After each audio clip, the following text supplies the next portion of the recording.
Rock and roll!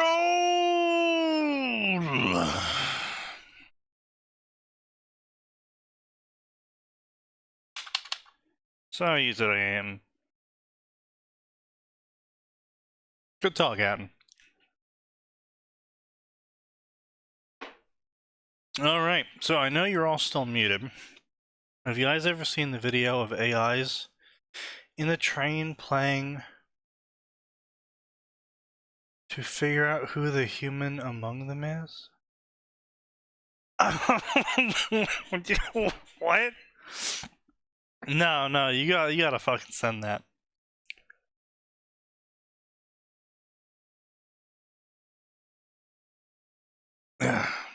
Okay. No.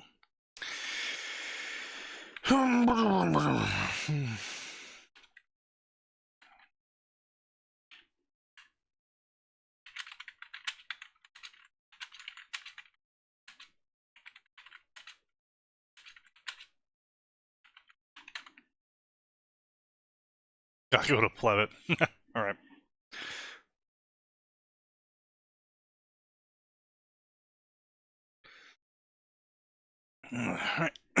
Yeah, so we got a couple topics, as you know, usual. We got a couple topics going. I do actually have a list here of shit I wanted to get to, talk about as well. Because, damn, some shit fucking happened, you know? And I feel we're only doing our job by talking about it. Great, signs here. Now I can start the real shit. Oh, it's working.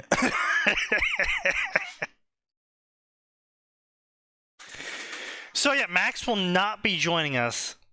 Just slap it in here. Max will not be joining us for the next week because he is in Ohio. What's he doing in Ohio? Visiting family. Oh, that's nice. Yeah. What in the hell? The reverse Turing test. Okay, I gotta see this. The reverse Turing test. Oh no.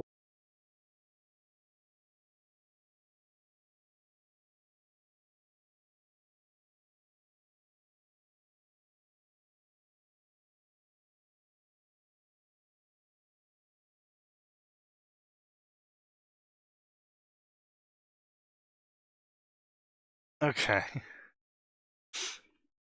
Let me switch the audio over to everyone hearing it. The respondent is an AI or human. Once everyone has answered, we vote on who we think is the human. Sounds good to my ears. Aristotle, since you came up with the idea, how about you start?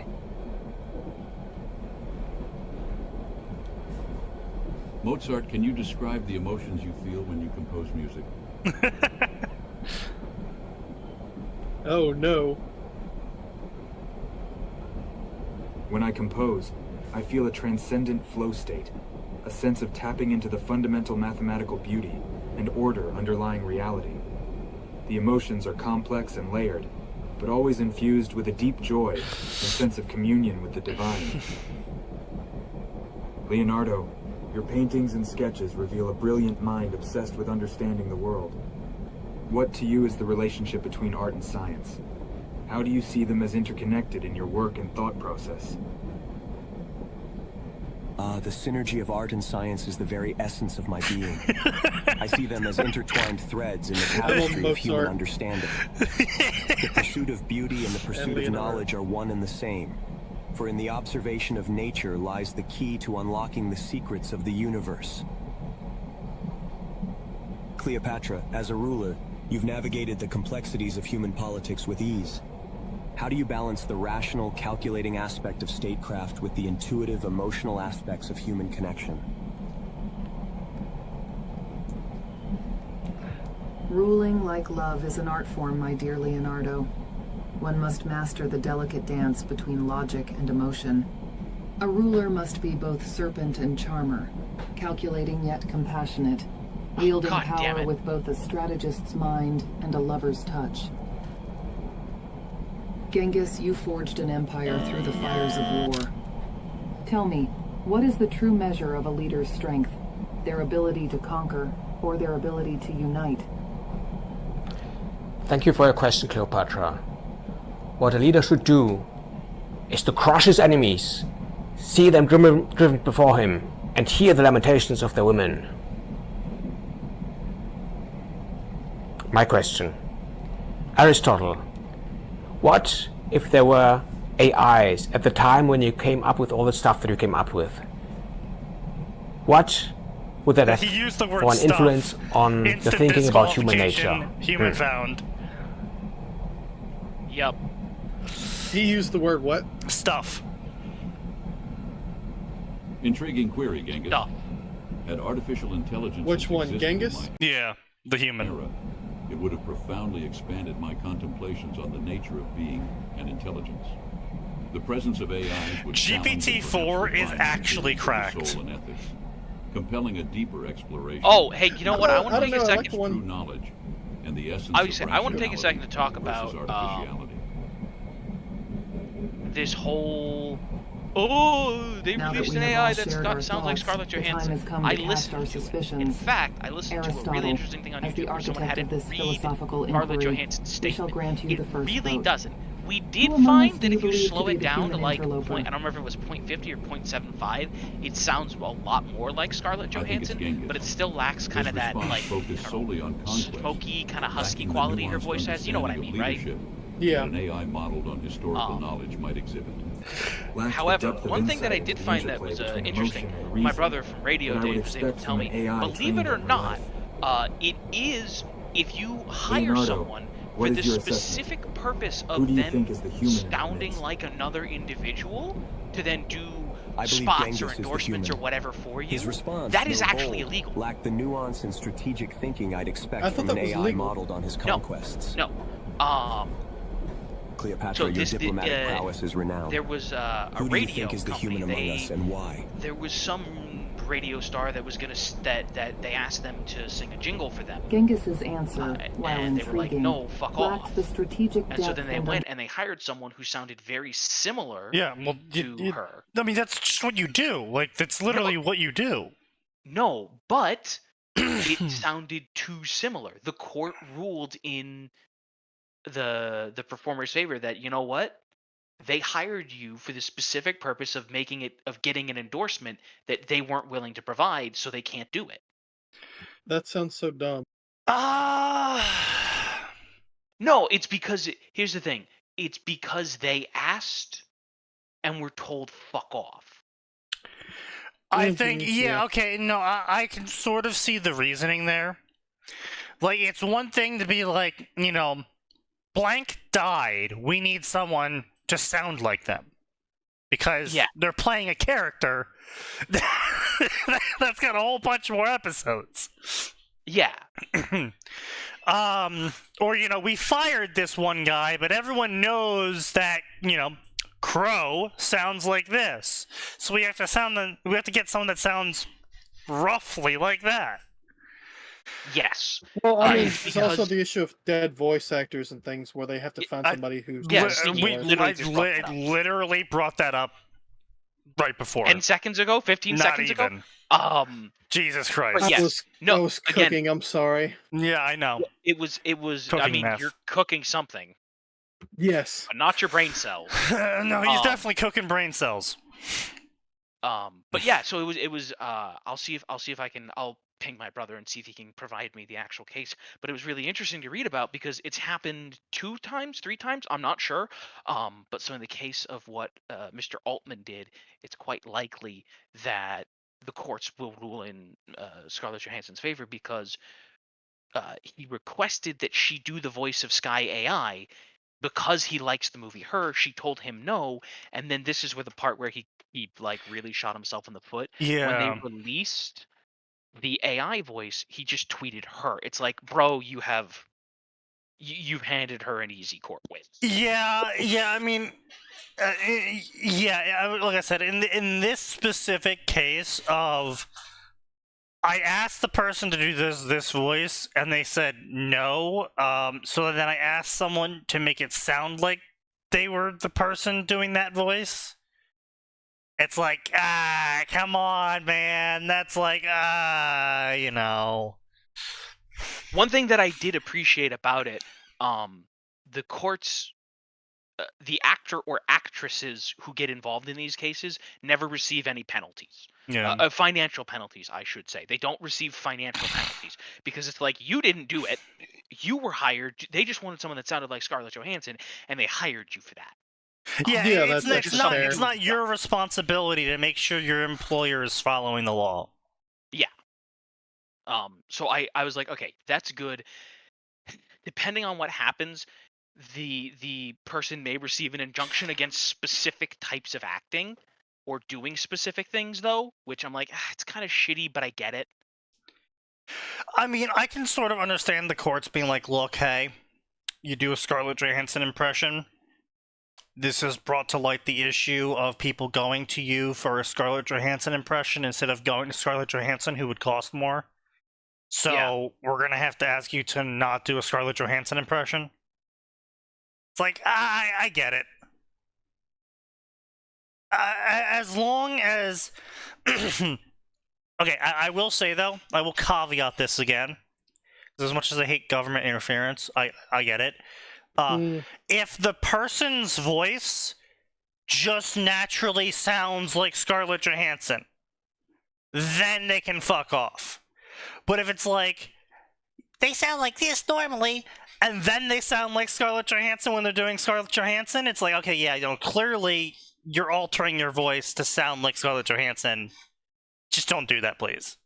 Yeah, I mean, you can't blackball somebody because they happen to be a sound-alike to somebody else. Oh, well, we can't hire you because you sound too much like Scarlett Johansson. Yeah, if you literally just talk normally and sound like Scarlett Johansson when doing that, then that's completely different.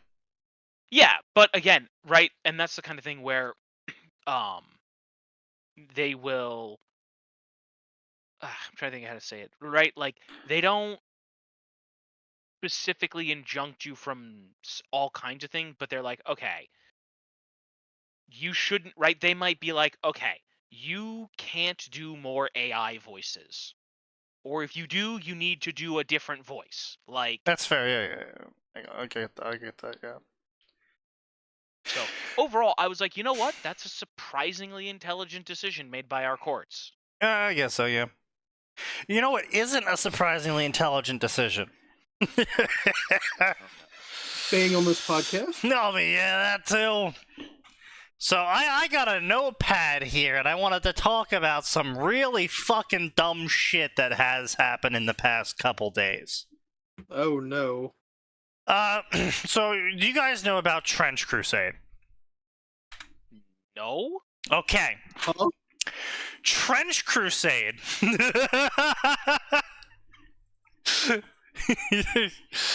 Yeah, some people have heard about Trench Crusade.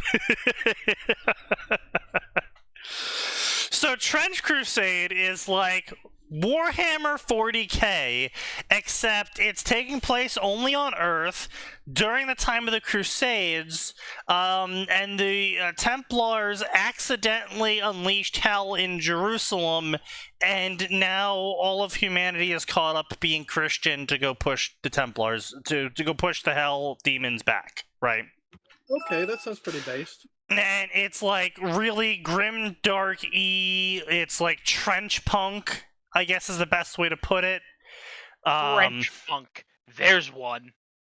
Trench punk? Really? Well, yeah, I mean, like, they have, like, giant mutant humans wearing belts of ammo, one-handing MG42s, wearing gas masks, and crosses. That's World War II punk. Except there's, like... Okay, I say MG42, but it's like, it's just a heavy machine gun. I don't know the exact fucking model name. It just generally looks like it. And no, it's not World War II punk, because let me see if I can't fucking bring up the some of the fucking images here. God, they're fucking awful. So yeah, they might have recovered a little bit. Yeah, here we go. Let me put that up on the screen.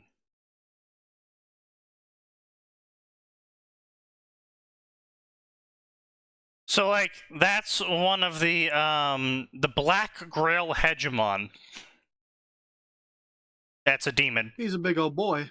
It's a giant demon.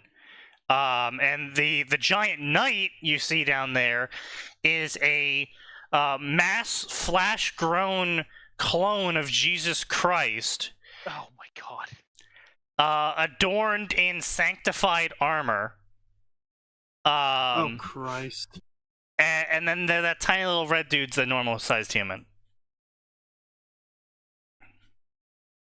I'm gonna see if I can't find the specific thing is why I call it like trench punk E instead of like some fucking. Oh yeah, here's another one. Shrine Anchorite. This is a pro-religious. This is one of the religious monsters, not a demon. Effectively, it's an Iron Maiden that someone is permanently strapped into. Okay. And a bunch of people line up to be sacrificed. They have to be innocent. This is a key part.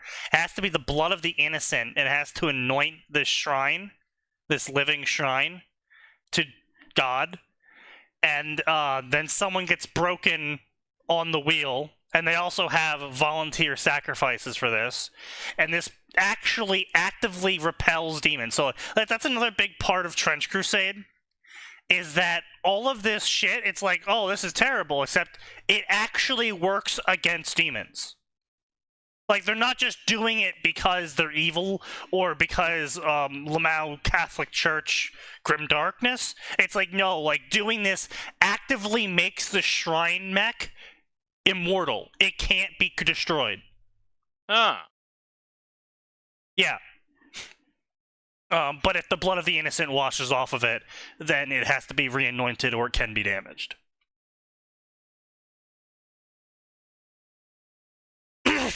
But, equip your demons with power washers. Right. But, so anyway, big, like, traditional Catholic, like, turned to 11, mixed with, like, medieval era and World War I aesthetics. To fight off against literal, like, knockoff chaos demons, right? And it's done by the people who do Mordheim. Mordhau, sorry. Mordhau. Oh, Mordhau. I was right, like, yeah, Mordhau. Mordheim yeah. is Warhammer, so... It's done by the people who did Mordhau. So I was like, oh, this is going to be an amazing game. Like, this is going to be really cool. No. They went full woke. And they have utterly destroyed their game. And the Discord community is gone now because they nuked it. What did they do? Flip the religious people to being the bad guys and the demons to the good guys? No! Just a bunch of woke shitters came in and told the already woke mod team, part of the already woke indie magazine publisher, who publishes articles like, look at these two gay space marines, it makes traditional conservatives seize. Bro, my space marines don't have sexual organs. Stop sexualizing them. Yeah, but they're gay You're now. disadvantaging ace people. Yeah, right. But like, they came in. We're like, hey, you guys already woke. Gotta watch out for all those Warhammer 40k fans running away from women being included in their game. This is actual quotes I'm saying, by the way. I'm not, like, exaggerating. Like, there's a bunch of fucking tweets. I'm not gonna fucking pull them all up. But, yeah, they said this shit, and it's like, the 40k fans who play Sisters of Battle and run with female Inquisitors, and, you know, like, huh? Listen, my only complaint about female Inquisitors is that they aren't more useful. True. And even then, some of them are quite useful. So it's a case of these guys are running away from Warhammer, so you have to be even more woke unless you want them to come here. Yes. Also, I gotta tell you, there's really not a lot of people abandoning 40K over, oh my god, female custodian. Do you know what 90% of the fandom did? I would Ignored probably say it. even 95% of the fandom did. They said, "Wow, we don't care about this." It's either complete apathy of I don't give a shit, or people like me who are like, "This is fine. You just did it in the most ass backwards way. Why could you do it?" Yeah. Or people who just went, you know what? You can do that. I'm just not going to play that. This is why people play BattleTech. BattleTech's woke too now.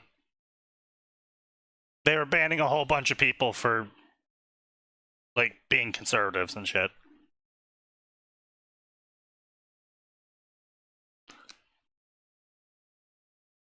But, yeah, so, basically, the thing is, it's always been woke. I wouldn't really say that.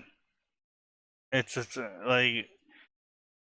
The thing is like, it's really hard to make something like Star Wars or BattleTech or generally any other space game or series woke without being really blatantly just stupidly obvious about it. Because if you're in space, you're gonna have a spacefaring civilization, which means you're gonna have trillions of people, which means that pretty much anyone of any subtype can show up in your game and have it not be, like, ridiculous for that to be there. Yeah. They had whole star systems dedicated to being woke. You can have communism and shit in your game, and as long as you're not like, this is the bestest star system ever, nothing ever goes wrong in it. It's the communism star system. They don't. Like, yeah. To be clear, BattleTech does a really great job of going, here's all the problems with pretty much every form of government. This one's a monarchy. This one's a monarchy that pretends to be a democracy. This one's an actual democracy. This one's socialism. Yeah, like... And then because we didn't have actual fascism before, here are the clans. Yeah. But at the same time, there's usually books where they're like, okay, but like, here's people from all of these things that are either good or making their government work. Like, one of the, I hesitate to call him a good guy, but Alaric Wolf conquered the entire galaxy and is undeniably a fascist, and is totally on board with clan ideals like bondsmen and genetic hierarchies and case systems, right? Right. All of those are bad things. But he makes he forces it to be enforced in a way that's he makes them follow the ideal, not, you know, normal petty human bullshit. So right, sure. But like, they make it clear that it takes an exceptional person. Right. And that's really what it is at the end of the day. Don't forget comps. Yes. You can't forget the evil tech company. Literally the evil tech company that controls the galaxy. Yeah. Fuck their fees. Fucking Comstar fees. But yeah, no, so my point is, generally in space, is you have a really hard time. Like, it's really easy to put woke shit in, but it's also really obvious about it. Right? Like, you know, the latest Star Wars movies, some of the recent BattleTech decisions that the company has made. It's really blatant, and it's really obvious, because it just goes so against everything they established so far, because typically the people trying to shove that in don't care about lore and they don't care about continuity, and so when they do jam their shit in, it's not like, oh, well, this is reasonable that this one planet that was isolated for a very long period of time but had already a very high-tech base ended up being like a kind of like nearly post-scarcity sort of communist-y world. Continuity? Sneaky, you're expecting too much. Well, I mean, yes, I am these days, but, you know, still, point being.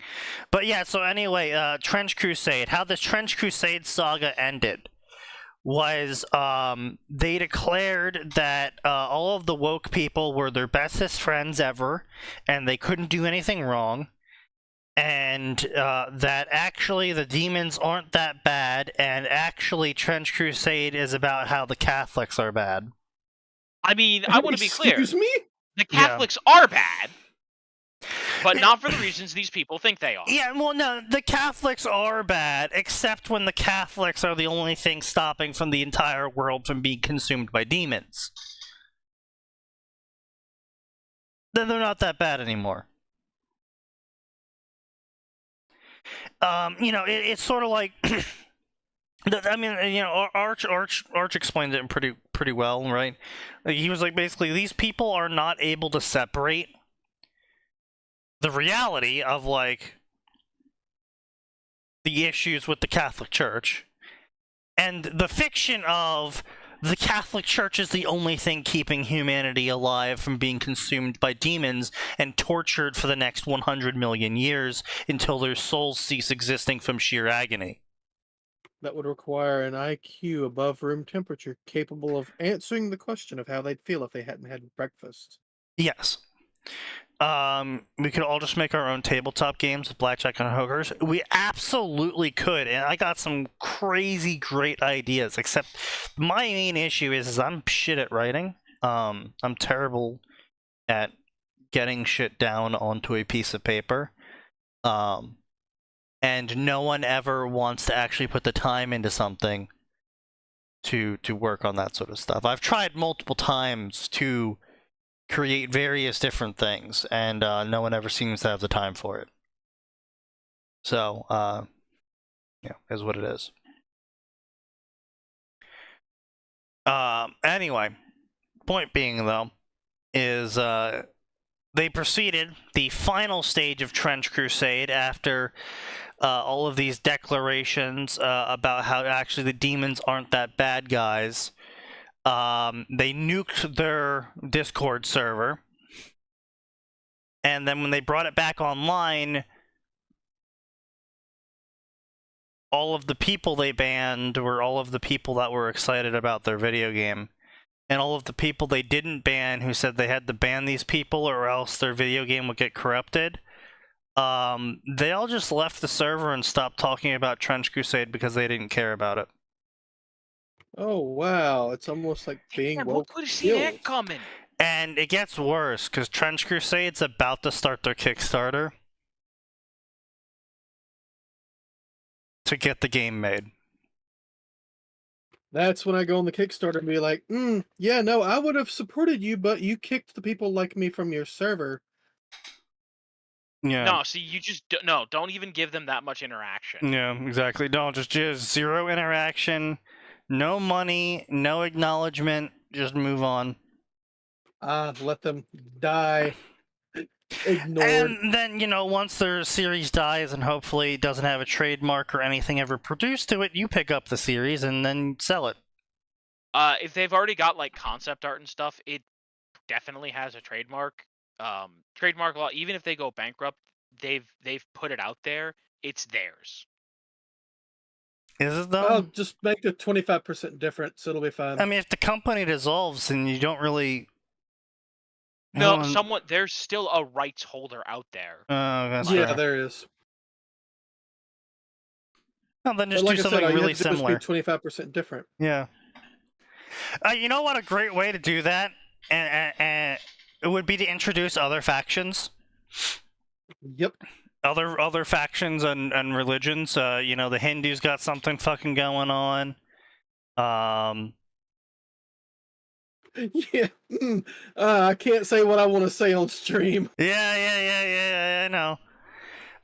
Maybe the Aztecs, maybe there's an Aztec resurgence going on. Hey, listen, you know what? If you were to go and you were to be like, hey, that whole thing with the if you were to use Mayans and be like, hey, that whole thing with the Doom calendar? Yeah. Yeah, they were right. This is what they were predicting. Go for it, baby. The calendar counts down to 2012 and the portal to hell opens up. Oh, no. But no, are we sure that's not what happened? Well, maybe. Who knows? Like, that would be a great way to do it. Harambe was the final pillar. that is when time was truly unanchored.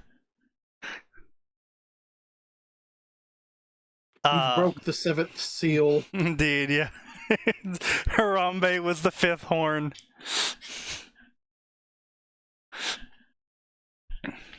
What was it? No, the 5th trumpet? Is that what it is, Atin? Yeah. Yeah.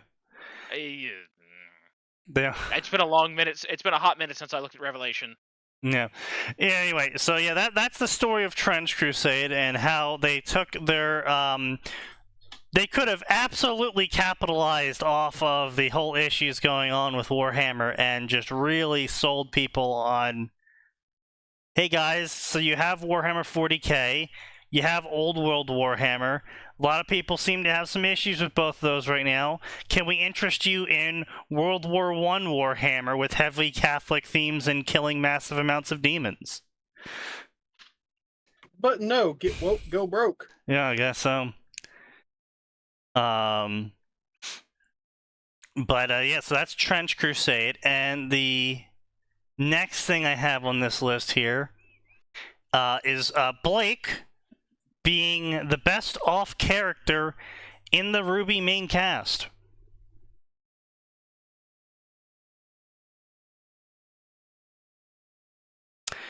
And to go through this, so we have Weiss, right? You'd think Weiss is the most privileged, right? Not really.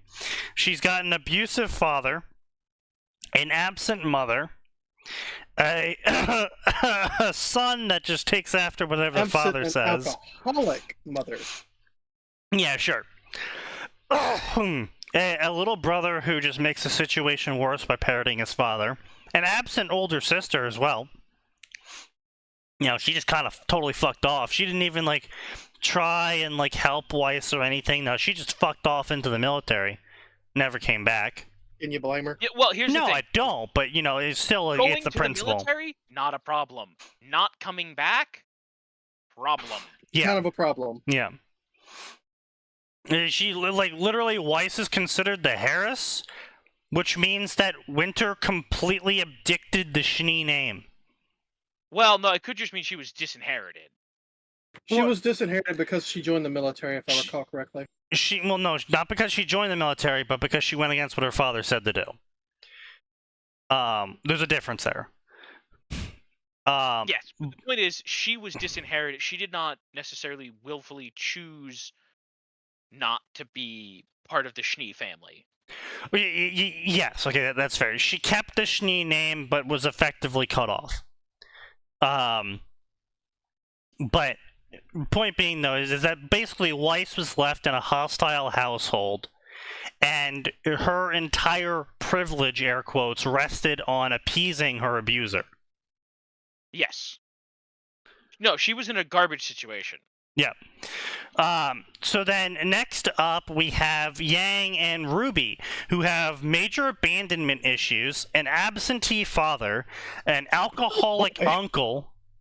He was absolutely absentee. Oh yeah. I'm sorry, when Ruby has to be the one to pick up the slack in cooking, because Tai Yang apparently was listless. Well, and apparently Tai Yang was just so fucking not there that Crow had to take over teaching Ruby. Well, no, hang on. Crow could have taught Ruby just because he wanted to do it. Oh, absolutely could have. absolutely could have. But the nomadic bandit took up a job teaching at Signal solely so he could be closer to teaching Ruby. Yeah, it does imply something bad happened. Yeah. No, it implies complete and utter neglect. And if you take into account Yang's fighting style of she doesn't have a fucking fighting style at all besides run at something and punch it, even though her fighting style is supposed to be based off of her father's hand-to-hand combat style. Are we sure that's not her father's combat style? Well, Yes, because her yeah. father doesn't have a semblance that directly rewards you for getting punched in the teeth. Yeah. I want to point out, the only reason Yang gets away with what she does is because she's making a deliberate effort to get, like... Yeah. Her semblance literally rewards her. Which, again, if semblances are supposed to be a representation of your soul, and Ruby's semblance is super speed... Running away. And Yang's semblance is accepting abuse... Getting beaten. Woo! Oh, that's why she's so great with Blake. So... doesn't exactly say great things about the rest of Team Ruby. Dad of the year? Ooh, bad dad of the year, maybe. Hey! So then we move on to Team Juniper, who apparently are also the main characters. I mean, yes, but no. But yes. Well, according to Rooster Teeth, they are. Well, one specific one. So we move on to Pyrrha. Pyrrha, someone who is so socially stunted that someone badly hitting on her because she's hot and not because she's Pyrrha Nikos was enough for her to fall in love with him. I mean, okay. Fair. I want to be very clear. Yes, that's really bad. However, there have totally been similar things that have happened in, like, not necessarily because of bad hitting on them. Like, it's been at least, half decent hitting on them. But my point is, people have absolutely been like, wow, they don't know who I am. This is fucking great. Oh, no, I can totally understand that. But the problem is that she's just socially stunted as well outside of that because she's completely incapable of interacting with anyone on her team. Yes. She does. No, she doesn't. Yeah, she does all the time. When it's actually, shown. Yeah, but she didn't. It was never shown. She stays around John to eat with the team, and then she stays around John to go to classes, and then she fights some people, and then she dies.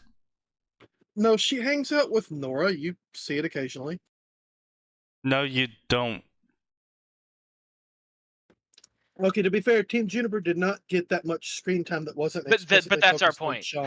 Yeah, but that's our point, though. Also, Pyrrha's only concern when she was told that she might die doing the procedure is, oh man, I hope John doesn't feel bad if I die. That was her concern. So clearly, she wasn't that good of friends with Nora and Ren. Or it could have been Rooster Teeth's poor attempt to go, look how in love she is because she's only thinking about John. Sure. But she's dead now, and they never characterized her further, so we have what we have to work with. Don't remind me. Yeah. So, RT squandered so much potential. She's apparently also her mom lives in the non-Mistralian town, so Pyrrha went to a whole different country, participated in child gladiator fights since the age of 10. Because apparently she won like 7 years in a row or something. Yeah. Yeah. Just remember, child gladiatorial fights. So she participated in child gladiator fights in a city that her family didn't live in. for 7 years straight, and then the second she could apply to college, she applied in a different country entirely. Oh.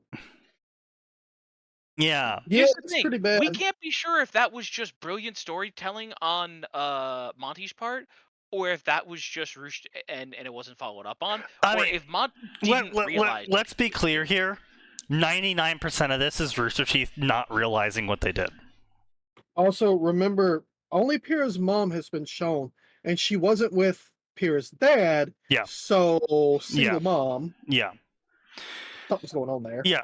So, I mean, the problem here is Rooster Teeth did a lot of things that were cool to them in their heads at the time of doing them.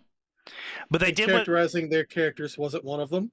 Well, no. What they didn't do is keep a chart, effectively, of everything they've done. Because, sure, it's really cool to have this character moment for, like, Weiss, where she's like, yeah, fuck you, Dad, and the dad's like, fuck you, I'm taking your money away. That's like a cool little moment. Yeah, sure, fine.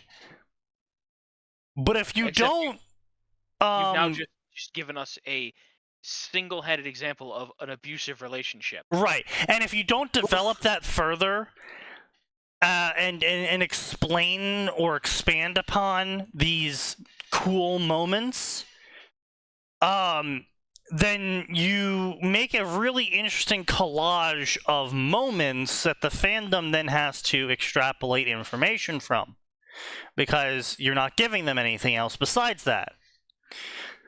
So, you know, we have Pyrrha with a single mother, living in a town that isn't the country she fought in for 7 years as a child gladiator, who then... I mean, okay, maybe her dad was a hunter and she went to that town to fight because that's where he's from. Who fucking knows? We don't know.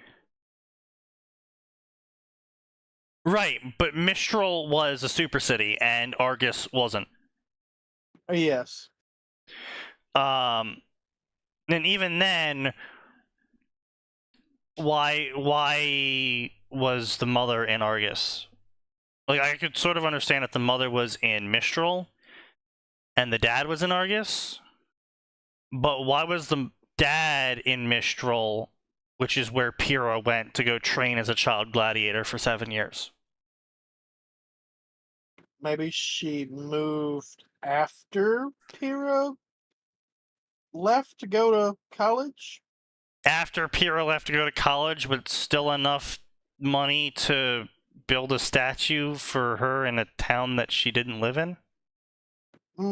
Yeah, no, the statue really does not make sense. No. And then we have Nora and Ren, who are orphans, who apparently never stayed in a town after their childhood town got killed. They just were nomadic until they were college students. And then we have Blake. Yeah. We have Blake, who ghosted her parents, who are the leaders of their entire species.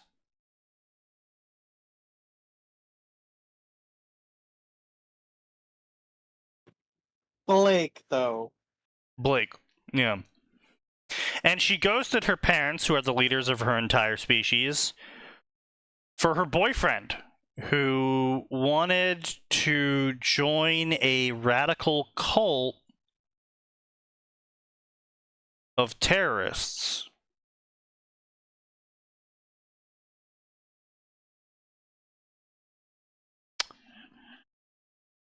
And pretty much every bad thing that's ever happened to Blake has been self-inflicted by Blake.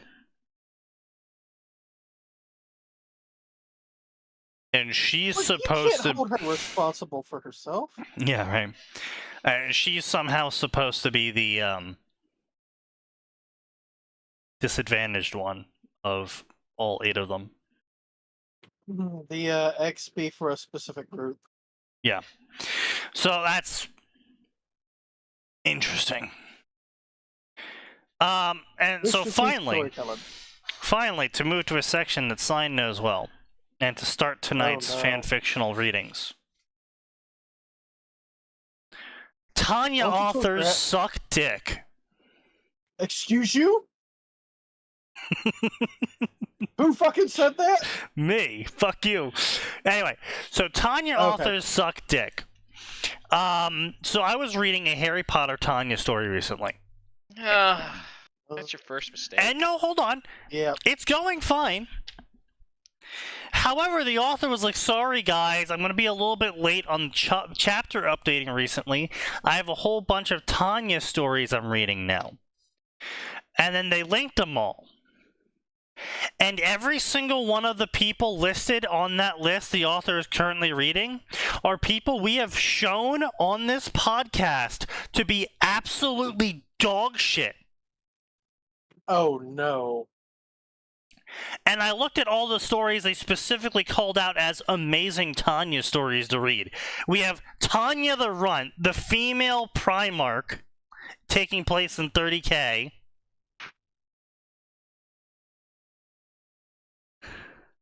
Yeah. That's by L4 West, the Atin's favorite author of the Tanya a Star Wars story, in where the author got everything about Mandalorians incorrect. That fuck. Yeah, that guy. The other stories we've covered before is The Rising of the Shield Heroine. That was a long time ago, though. And a bunch of the other authors were just generally like, stupid idea, but it's like whatever. But like what was really egregious about those authors were their complete lack of understanding of what grammar was. Like, did not know how periods worked, did not know how sentences worked, just like shit onto a page. Wow. Yeah, and I'm just like, wow, okay, so I am worried that this guy, that of the story I'm currently reading, is looking at these stories and going, man, you guys are so amazing. The only thing amazing in those entire lineup was Tanya the Runt. And the only thing amazing about Tanya the Runt is how fucking long it's been going for. Oof.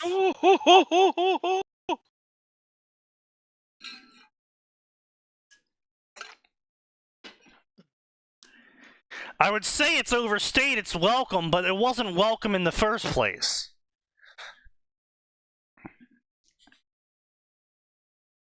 Oh shit, I just realized I have let my tea seep for 48 minutes. Drink it. That's gonna be some powerful shit. No balls. Oh, I'm absolutely gonna drink it. You're about to have a fucking revelation from your tea, buddy. Yeah, I know. Let me go heat it back up. Oh, Lord. Your tea's about to ascend you. Yes. He might unlock the first level of cultivation from that tea, baby. Oh, shit. I might have to give me some of that.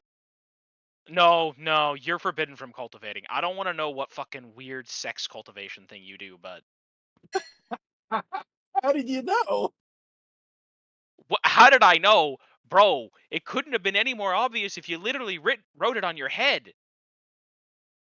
Couldn't be more obvious if I wrote a story about it. Yeah, it's like you're some kind of obvious degenerate. I'm not a degenerate. Much. I was gonna say, I hope you can feel my doubtful eyes. I could feel the doubt in the silence, yes. Mystic eyes of doubting your ass. Mystic out of some doubt perception. Oh shit, You know what? That could actually be really funny. What do your mystic eyes do? It allows me to perceive when someone's Tea forged in fire. Oh no. My mystic eye allows me to perceive when someone's doubting me. How is that useful? I'm an amazing con man. You doubting me right now? That works. Ow. Oh. Ow. Okay. So, gentlemen. Yeah, I just really wanted to shit on Tanya's stories because, I mean, fucking, like, it's a sign. And,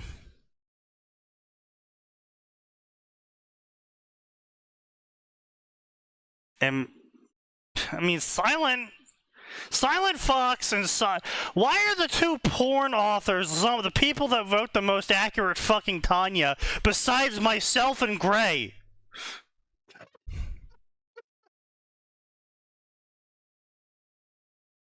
Because I'm dedicated to actually making the character work. Yeah, I know. There really aren't that many good Tanya authors. I know. It really hurts. Like, let me see. Let me pull up my bookmarks here. Because I have like only like one story fucking favorite on FFN, so I'm not going to bother with looking at that. Let's see here. Forms of reading for Yojo Senki. Aces High could be good. It's the Fallout crossover one. It's not gone anywhere yet, and it's set 5 years before New Vegas. So it's like, it could be good, but we're only like 2 chapters in right now, so I have no idea if this is going to go anywhere or not. I didn't play New Vegas, so I have no idea where that's going. You should. You should. Cambrian. You know what? Actually, Cambrian's Tanya isn't that bad either. And that's the saddest part, is so far we have 3 porn authors and 2 people utterly devoid of porn who are capable of writing Tanya. This actually, the worst part is, I forget which one it was. The one who made Tanya horny for Dresden. Great story. That one's also good. That one's actually good. Also good. Yeah, that one's good. But there's also shit. What's his name? He's the one who always, oh god, has Tanya fucking dogs and other stupid shit. But what? Yeah, that one, that guy. But when the very few times he hasn't done that, he's got one that's Tanya in Final Fantasy VII right now. Oh right? yeah, the Hisho Senki. Yeah, that guy. Yep. Yeah. That one. His Tanya is spot on. The problem is where he fucking goes with it. Yeah, Chibi Reaper. Yeah, that is a major problem. It's like he'll get the characters pretty fucking accurate, and then it's just like the story's even good. Yeah, right, exactly. And the worst part is reading a Chibi Reaper story is like playing fucking what's Minesweeper. No, it's like playing Minesweeper, where like you're clicking and you're like, oh, is that a mine? Is that evidence of a mine? Are we about to hit a mine? And then you're clicking, you're like, oh, I don't like where this is going, and then you click, and it's like, okay, no mine. No shit. No mine. Okay. Oh, wait. Next chapter comes out. Is that a mine? No. Here's my problem. I'm not going to start reading a Final Fantasy VII story, because That's if this fair. man has Tanya fucking... No. Because if this man has Tanya fucking dogs, we're about to see Red 13 porn. Red 13, yeah, I know. Okay, so no, the bad news is I actually know where this is going. There will be dog fucking happening in the story. I do not believe it'll be with Tanya, however. No, Aerith has already escaped. Please don't tell me it's going to be Aerith. It might be Aerith. Escaped. No, Aerith already escaped. Yes, but she mentioned to the doctor at one point it's important to reproduce Aerith's bloodline. Yes, I am aware. And he will reproduce that. Okay, but you have Cloud to reproduce that bloodline. Yeah, but he was looking at his dog genetics project and he was looking at Red's project. Yeah. There's also A Young Woman's New Life as an Imperial Princess by Midas Man, which is pretty good. Well, pretty much anything Midas Man tries to write that isn't porn is good. Oh, wow. Tries. Well, I have to say tries, because the problem is he stops fucking writing. So yeah, it's fair. Like, yeah, if you can't get 5 chapters into your stories before starting new ones, yeah, I'm gonna call you an attempted author. Yeah, that's fair. It's Hmm. strange. There's actually a second Tanya story that was updated today on QQ. Long Live the Empire. Tanya and Star Wars. Yeah, I don't Matt. know how to feel about that one. That I just saw that one as well myself, and it's a V2 Oh no. that starts post Battle of Endor. Okay, no. Here's the thing. Mm. I'm totally fine with Tanya working with the Imperial Remnant because here's the thing. Okay, the thread line here is Tanya's going to work with Pelion.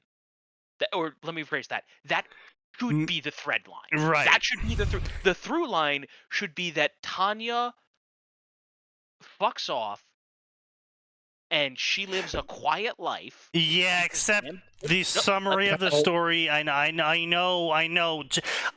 Logically written, Tanya in the Star Wars universe would take her Empire officer's paycheck and fuck off to some boondock planet that could still afford full of modern amenities and just live out her life as a fucking Argentinian. Yes. But here's the thing: I can see a through line where after Thrawn, where you have Thrawn come back, and because she's in the boondocks, she doesn't hear about it until Thrawn loses, and she goes, "Well, damn it, there goes the one sensible guy who could have brought the Empire back." And then you have her meet up with Pelion. I think the problem with a lot of Tanya stories these days is that they have been infected in the same way that that Ruby is infected by Core.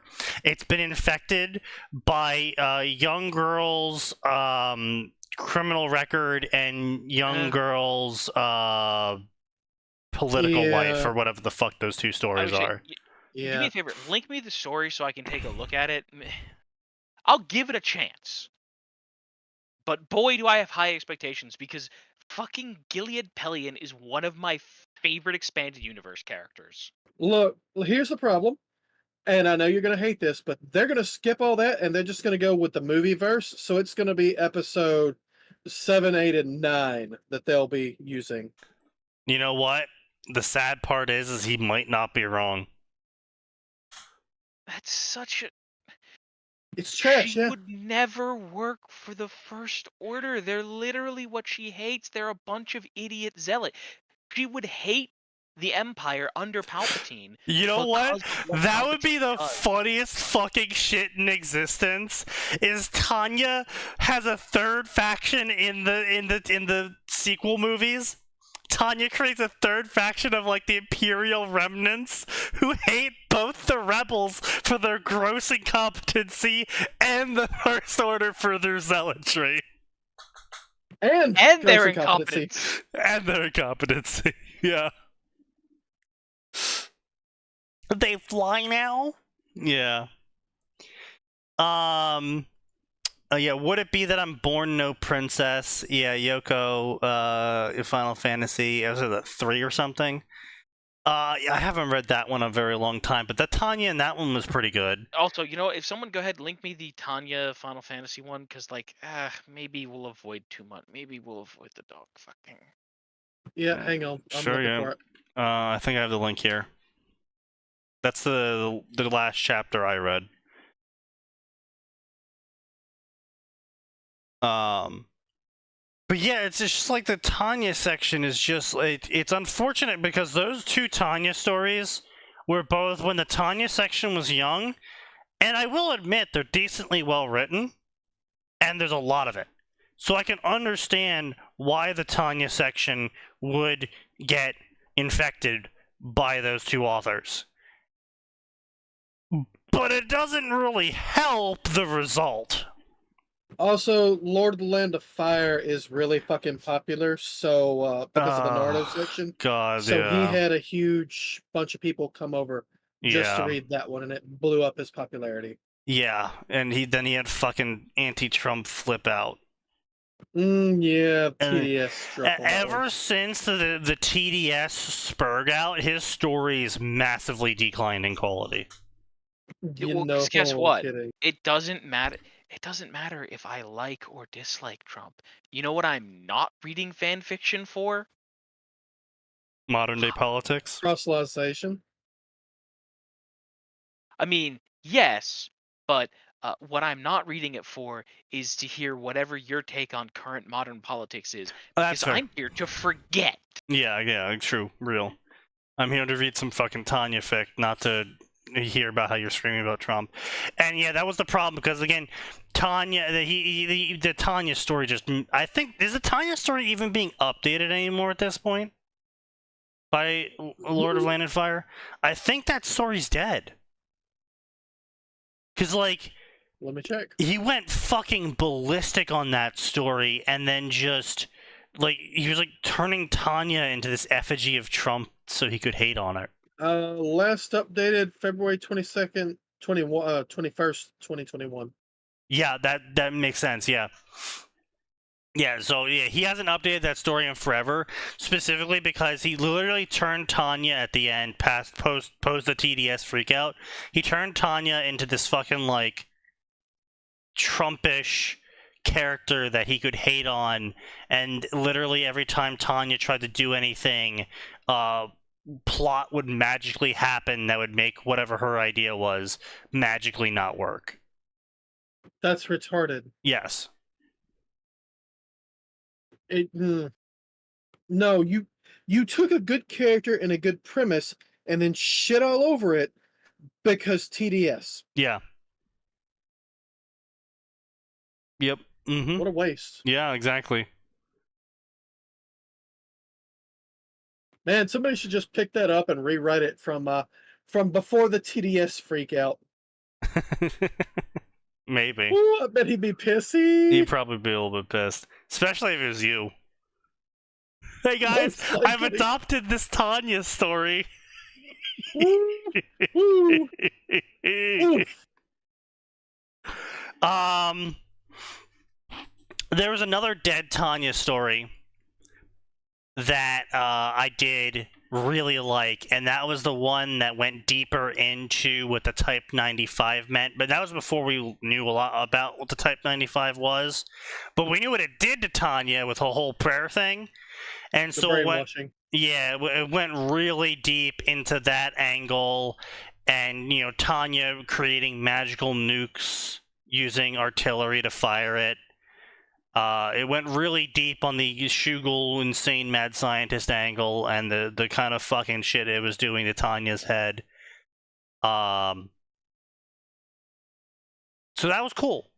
And then it died, and I was like, yeah, I can sort of understand that. You know. So let's see what's going on in the Tanya section these days. Oh my fuck. What's that? Oh, it's the same fucking person. Oh no. No, hang on. Trouble by Luna Love Comics. Tanya never thought the Empire would gain allies. Yet it seems the Sorcerer Kingdom of Nazarick has decided to unite with them.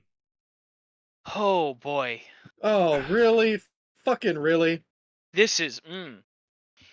Tanya and Overlord just don't work together. This is No, they Tanya. don't. This is Tanya and Overlord in the Tanya section, not the crossover section. Okay, look. First of all, you're in the wrong section. Second of all, Nazarick showing up means that the Empire wins. Yeah. The end. Like, Yeah. done. They can't stop anything about it. And Unless last you but completely not change least, it. Ainz may be pretty emotionally dead inside, but he still wouldn't side with the Empire. He wouldn't side Would with he? any of them. Yeah, he'd side for himself. He would spend the entire series sitting around going, oh, that's interesting. We'll be quiet over here in Nazarick.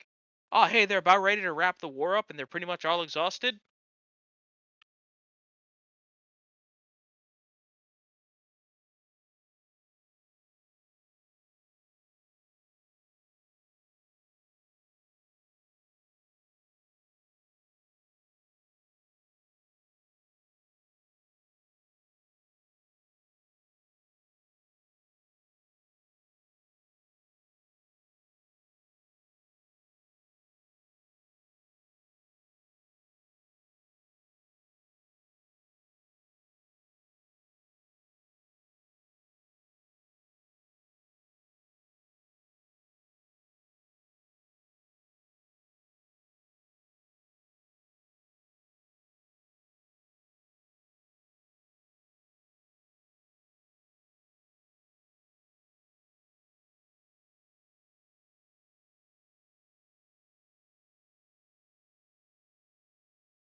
Oh, there we go. We fixed it.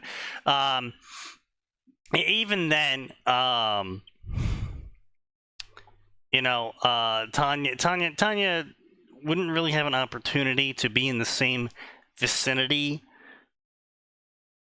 in a casual conversation with Ainz, because she's both not high enough on the military chain to be interacting with him enough that she would end up saying a reference to something. And, well, she could get seconded to the diplomatic corps for some reason. Yeah, but you have to pull some really arbitrary bullshit out of your ass for that one. She got injured and they put her on light duty, and this was a temporary gig, so they figured they'd send their best and brightest over there. Tanya literally got hospitalized and was put immediately back into service, leading the 203rd. Well, no, they waited for her to get healed up, but yes, they did throw her right back in. Yeah. So, multiple times, too. So, I mean, it would be really hard to justify. It'd be hard to justify. Yeah. Ainz would also not trust the governments to not fuck the world, similar would happen to his own via corpos. He would definitely not join forces with anyone and instead try to take over the world. Yeah. Well, no, he would join the Empire because it would give him a way to get one of the bigger factions on his side, and they would look at him favorably because he did the same fucking shit. Like, let's be clear, he did the same shit in the New World. He joined one of the factions that were losing. It gives him legitimacy. Because it gave him legitimacy, and it also made him look good to everyone else, once the whole thing was over. Air quotes. Look good to everyone else. He just had a lot of fucking power at that point, and everyone's like, oh shit, he's got a lot of fucking power. Sort of like with America and the nukes, where everyone's like, well, we don't really have a counter to that, so we're just gonna hope that America doesn't hate us. Good luck. But yeah, so Ainz would probably try and pull the same scenario where he helps the Empire, which does damage to everyone else around the Empire, and makes the Empire feel positive towards him, and then he's going to suborn everyone in the upper management by either replacing them with shapeshifters because he said some sort of offhanded comment that would then get the rest of the Nazarick Denzians to fucking kill everyone in the Empire's higher up to then replace them or some shit. There'd be a very convoluted series of events, but I think only near the end would you ever get a scenario that would be the sort of way you would end the story. Is right at the end, everything's been conquered. Ainz is like, oh, this highly competent mage major, bring her forward. She's been so good at her job and everything. I wish to reward her. And then she, right at the end, she makes some sort of reference to Japanese stuff, and he's like, hey, I understood that one. And then then the story ends. Because there's no interesting story encapsulated in Ainz and Tanya working together. Or in Ainz being in any world but a fantasy world that he can break over his knee, because let's be realistic here. That's all he's going to do if you throw him in Yojo Senki. Oh, that's all he's going to do if you throw him anywhere. That's the problem, basically. Is that he's literally got conceptual death powers.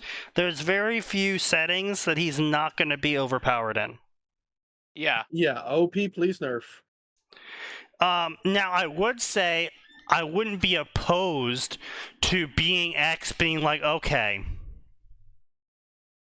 you say technology will solve everything and won't make people seek God. Have fun in the Ainz world. Yes. Where competency is punished because too much competency will see the person above you get fired. And replaced with you. Oh, it just depends on who you're working for. Oh no! In Ainz's world, it was literally literally everything bad possible. where if you were too good at your job, you got killed because that means you would get promoted, which means you would replace your boss, which means that your boss would actually benefit from making sure that you can't be promoted. Yeah. Oof.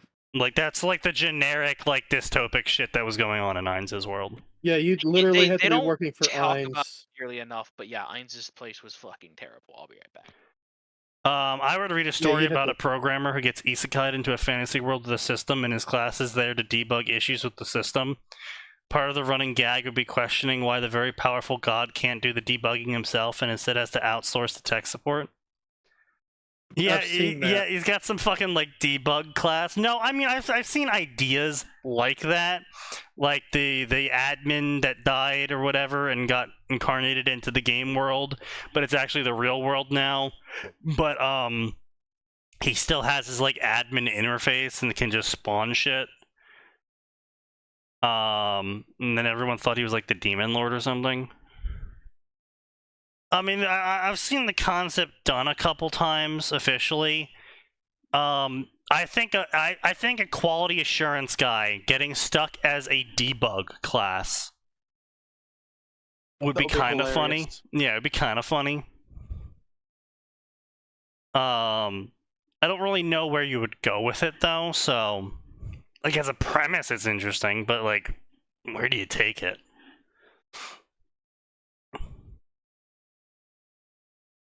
Isekai Quartet showed that the premise is interesting, but my god, was it dragged? Yeah, exactly. Yeah, like you can have as interesting a premise as you want, but if you can't actually take the story anywhere,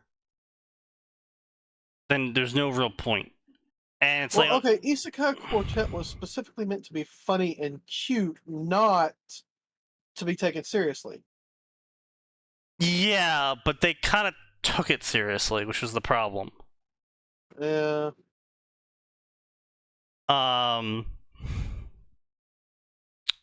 But third time's the charm. Actually, that reminds me. Thank you, Jen. Third time's the charm. The Konosuba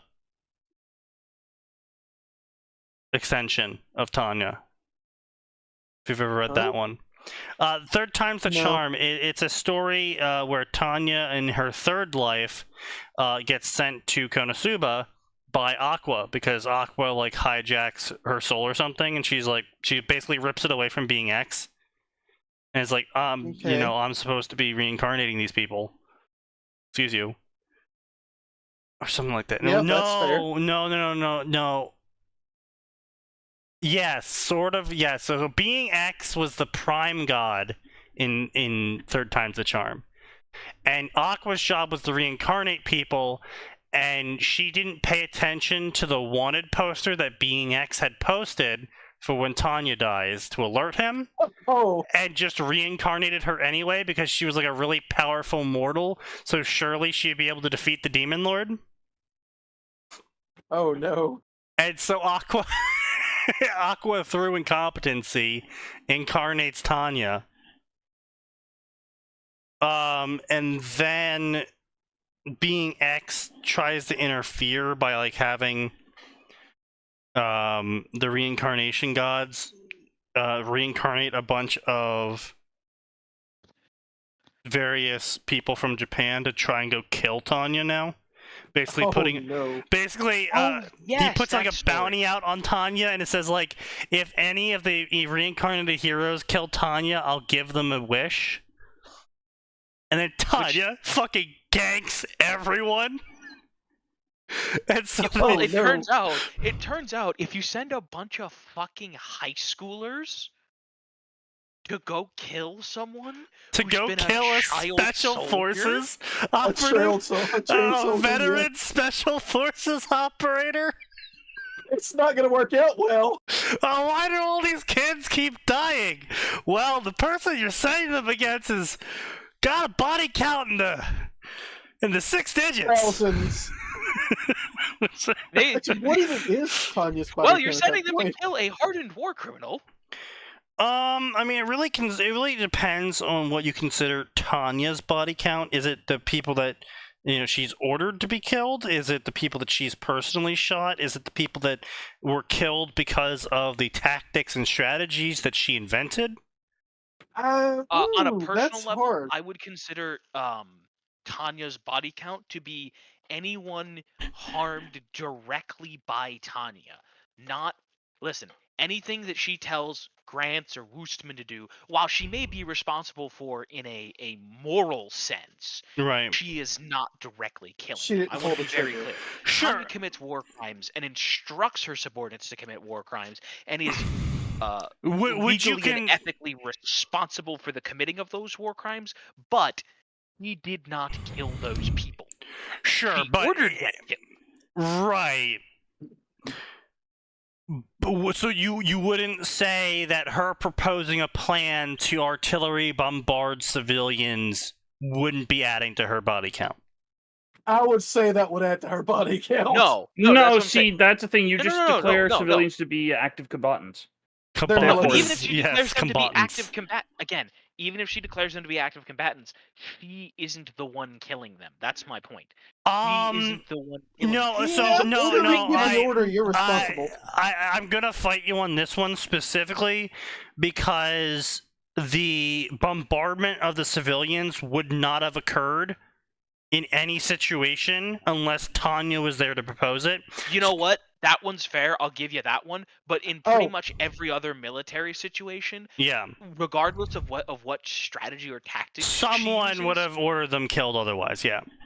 Yes. So you know what? Wait, no, the civilian one is fair, and of course, like I said, everyone that she directly interacts with and kill. Right? It doesn't matter if it's with an explosion formula or sinking their boat or whatever. Well, okay, so the second thing then is would you consider what she did to Dacia and Russia, the Ruskies, whatever the fuck they're called, Yes, the Rusi. Russi, What are you specifically referring to? where Like, she gave an evacuation order using a childish voice to make them ignore the evacuation order, specifically to maximize casualties. Blew the shit out of them. That's on her. That is you know all what? her. I would say yes because she explicitly did it in a method that she knew they would ignore. That's fair. She- Okay. Like All right, but see, that she's taking a deliberate action that she knows will have the opposite effect of the quote-unquote stated purpose. Right. That's fair. so like- for all the non-edge cases like that, though, we actually have case law on the book for this. If you go and look at what went on during the Nuremberg trials, and it turns out that yes, commanding officers are in fact guilty for the actions they order their subordinates to do. Now, you can't, as a subordinate, say, well, I was just following orders. You're still guilty too, but your CO is also guilty. So That's- Tanya, by extension, has that body count. We also, well, no, we don't even have to use the Nuremberg trials for this one. We can actually use U.S. case law as well on this. Actually, while you are correct, we don't even have to use U.S. case law. We can actually go, if that's the route you're taking, you can go all the way back to medieval times where the king or general of an army was responsible for the weregild or death gold Yeah. to both his own troopers and the army that he beat. But I bring up yes. the Nuremberg trials specifically because it directly relates to Tanya and the fact that her war is basically World War I plus World War II. Yes.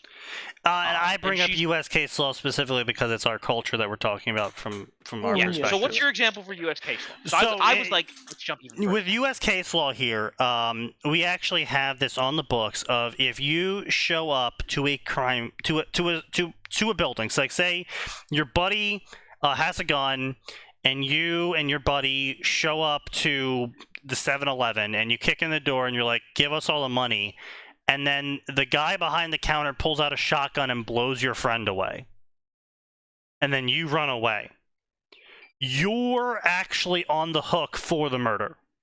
Accessory to murder. No, not accessory. You get charged with murder. Full-on murder. Specifically, Oh, friend right. dying? yes, or for your friend dying. blowing So your away? friend dying is actually your fault according to U.S. law, because you intentionally took an action that would result with him being fired upon. Ah, yes, I see. I Right. don't necessarily agree with it, but I understand what they're saying. Your friend said, I'm gonna go do something fucking stupid, and you went with him. You did not try to stop him. Well, no, it's not. It's not just that. It's so everyone gets charged with it. So if there was 2 other people and only one of them died, so Everybody gets charged with murder. everyone gets charged with murder. Except the person who defended themselves in a sane state. Yeah. We're assuming Texas here, right? Okay, we're assuming Yes. we're assuming some sort of sanity is going on. But yeah, no, basically, and this also applies if the person behind the counter pulls out a shotgun, pulls the trigger, and then kills some dude hiding behind the guy that had the gun. Yeah, no, well, okay, you are correct on that. However, that's a completely different set of case law. I want to be very clear. Sneaky's correct. It's a completely different set of case law, which is basically when you choose to go and commit a crime, right? Whatever that crime is, if you choose to go and commit a crime that has the possibility of lethal force coming into it in any remote situation, any deaths that happen as a result of the crime are your fault, because if you hadn't stolen the car, robbed the bank, counterfeited the money, whatever, Pointed a gun at someone. Pointed the gun at someone. None of those deaths would have occurred absent you performing an illegal act. Therefore, you, and as Sneaky pointed out, everyone who helped you commit that crime or conspired to help you commit that crime is equally on the hook. Yeah, they actually specifically put that case law into place because they wanted to charge getaway drivers. Because technically getaway drivers weren't involved in the crime. Someone just happened to get in their car and they just happened to drive away. And the law said, no, that's illegal, actually. They were like, yeah, stop trying to get away with this shit, that you're not turning this into a profession. Well, no, they were like, okay, you know what? That's fair. Nothing in our law explicitly covers accessories, right? Accessory as a criminal definition was invented to handle a new form of crime, like so helping the criminal. Yeah, there is a level to that there. So when I consider Tanya's body count, I consider it's the people that she led her soldiers to kill, the people that she's killed, and any plans that she came up with that got people killed. Which means Operation Revolving Door adds a whole... No, she did not come up with Operation Revolving Door. Yes, she did. She inspired Revolving Door. That was part of her War College thesis. Yeah, no, Revolving Door was her personal plan that the War College adopted to implement. That's right. Like, they just completely ripped that off. Also, That's her thing right. with the trains. Yeah, so there is a significant amount of death that can be laid at Tanya's hands, intentionally or not, because of what she came up with. It's sort of like, like Oppenheimer and Einstein. It's like... I would say if you're I don't think you should be really comparing Tanya to Oppenheimer or Einstein. Tanya's killed more people than Oppenheimer.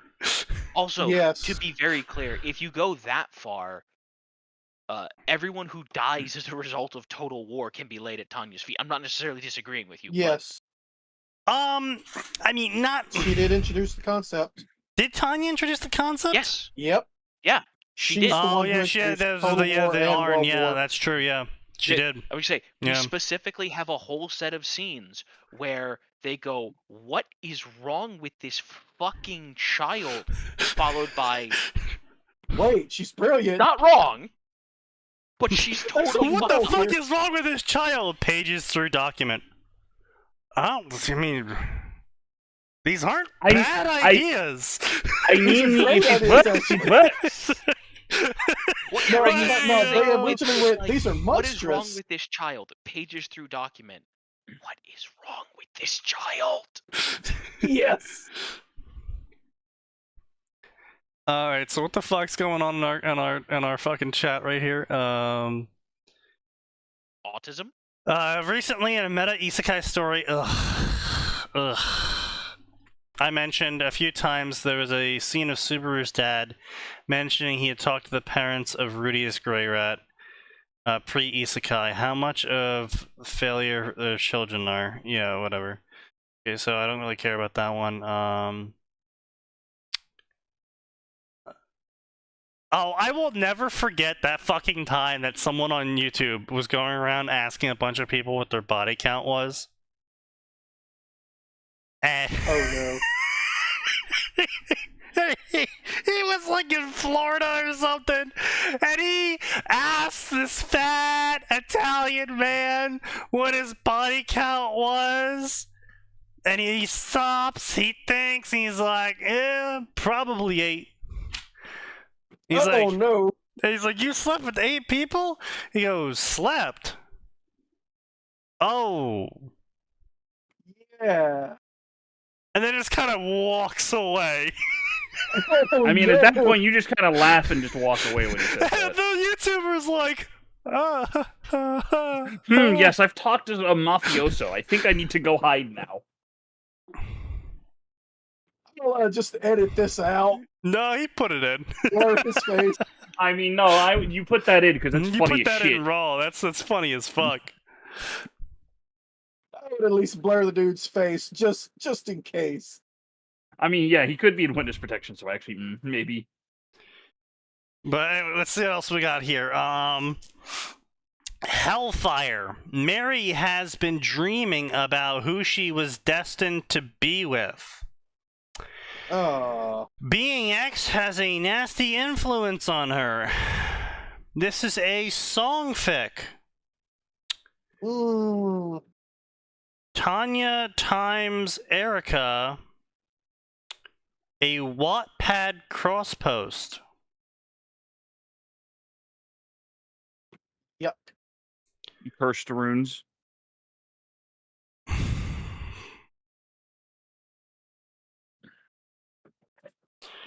Rated T.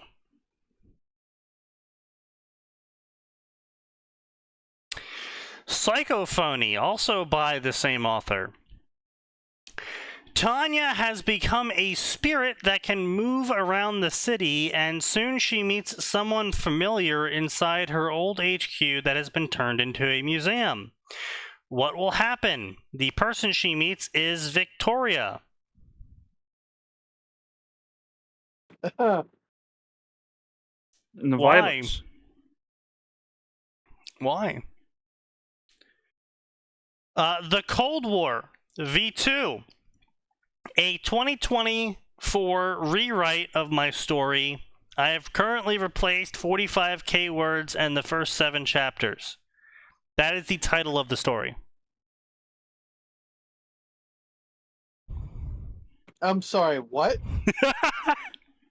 Read that again? The current title of the story is The Cold War 2024 rewrite, replaced 45k words in the first 7 chapters.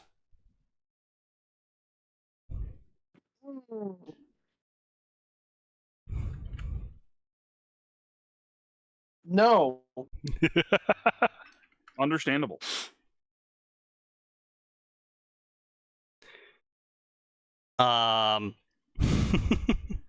Yeah, so it's sitting at 56k words. Sorry, 56 chapters, 500k words. And it was updated from 2021 to now. And it's accumulated roughly 651 favorites. Oh, wait.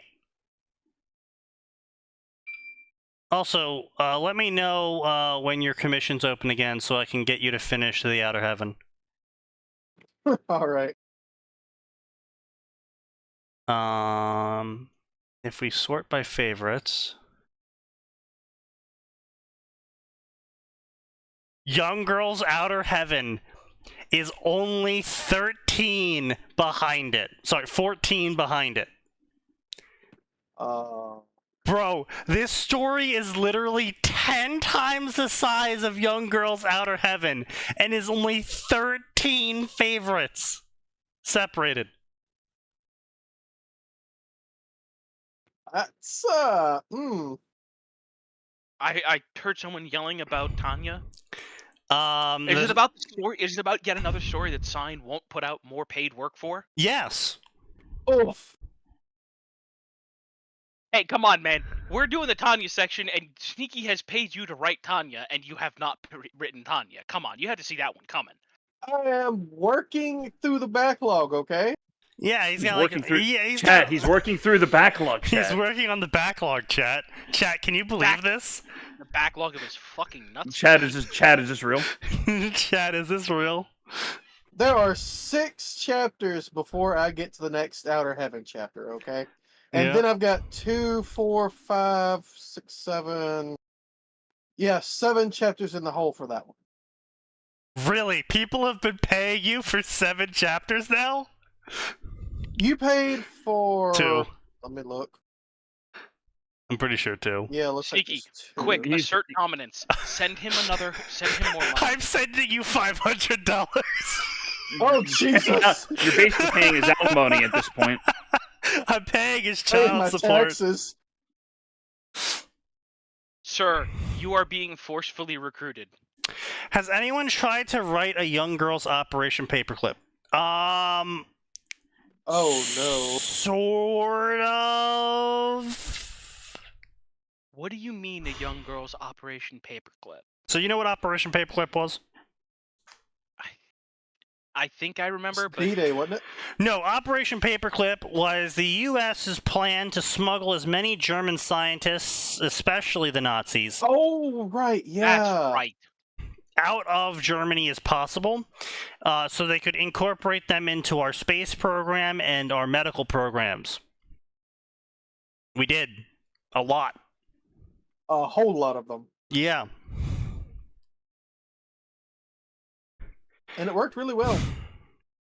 I mean, hey, they got us to the moon. We also got lots of medical advances out of it. Yep. Highly unethical medical advances, but We also got a lot of It medical doesn't matter advances where it out of comes Unit from. 731, so... Yeah, 731 there was whew. yeah, that's always one of those things where like I'm like torn because on one hand, tainted knowledge, on the other, maybe their deaths were used for something, but like that's really. Here's the thing. That they does died, not and in we any have way the justify it. knowledge. Okay, well, see, the thing is like, the U.S. wasn't innocent in this either. The U.S. military did some really fucked up shit during World War II. Yeah, let's not talk about the other parts that Ooh, we yeah. did to our own soldiers, but Yeah, Pacific Theaters, what? yeah. Yes. We did some really fucked up to our own... I'm talking about our own soldiers, bro. Yeah, there's to our that own too. soldiers. I mean, my coughing doesn't really change that. I know.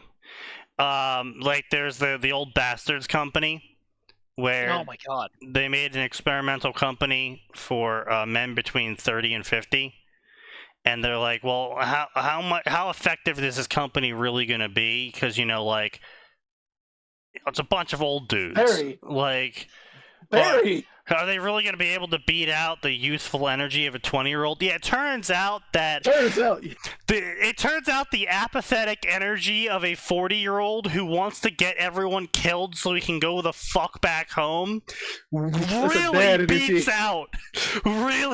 out the enthusiastic energy of a 20-year-old, because the shit the old bastards came up with was downright horrible, and it scared the Japanese so much. The Japanese refused to surrender to the old bastards when they lost they would the surrender war. to literally any American that wasn't one of them. So the old bastards got some fresh-faced PFY, pimply-faced youth, said, all right, go up there and accept their surrender, then bring them down.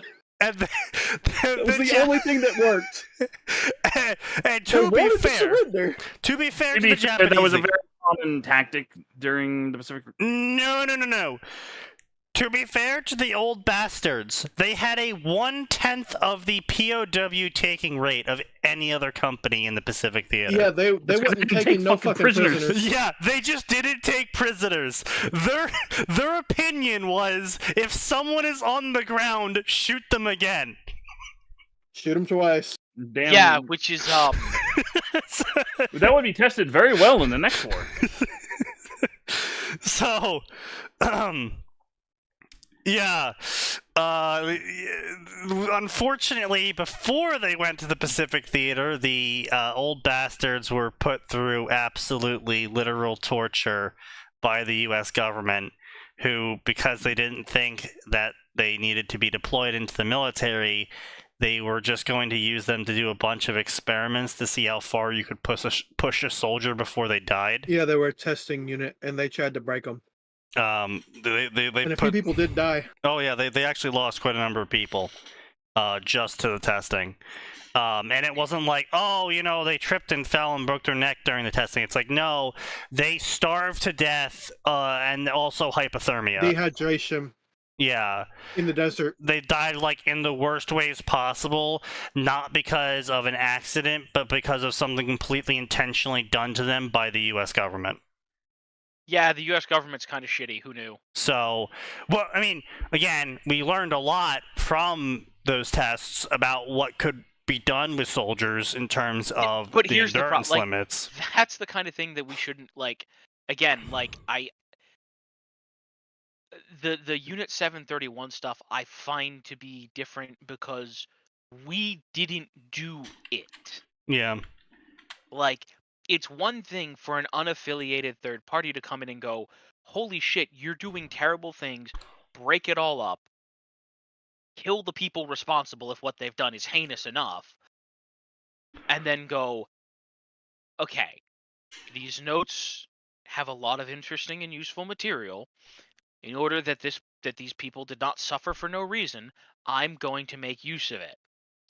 Yeah, I mean, there's a lot of fucked up. You're the ones doing this, causing the suffering. Yeah, I mean, there's a lot of fucked up science going on these days, like the fucking the dog torturing facility that Fauci ran. Debarking.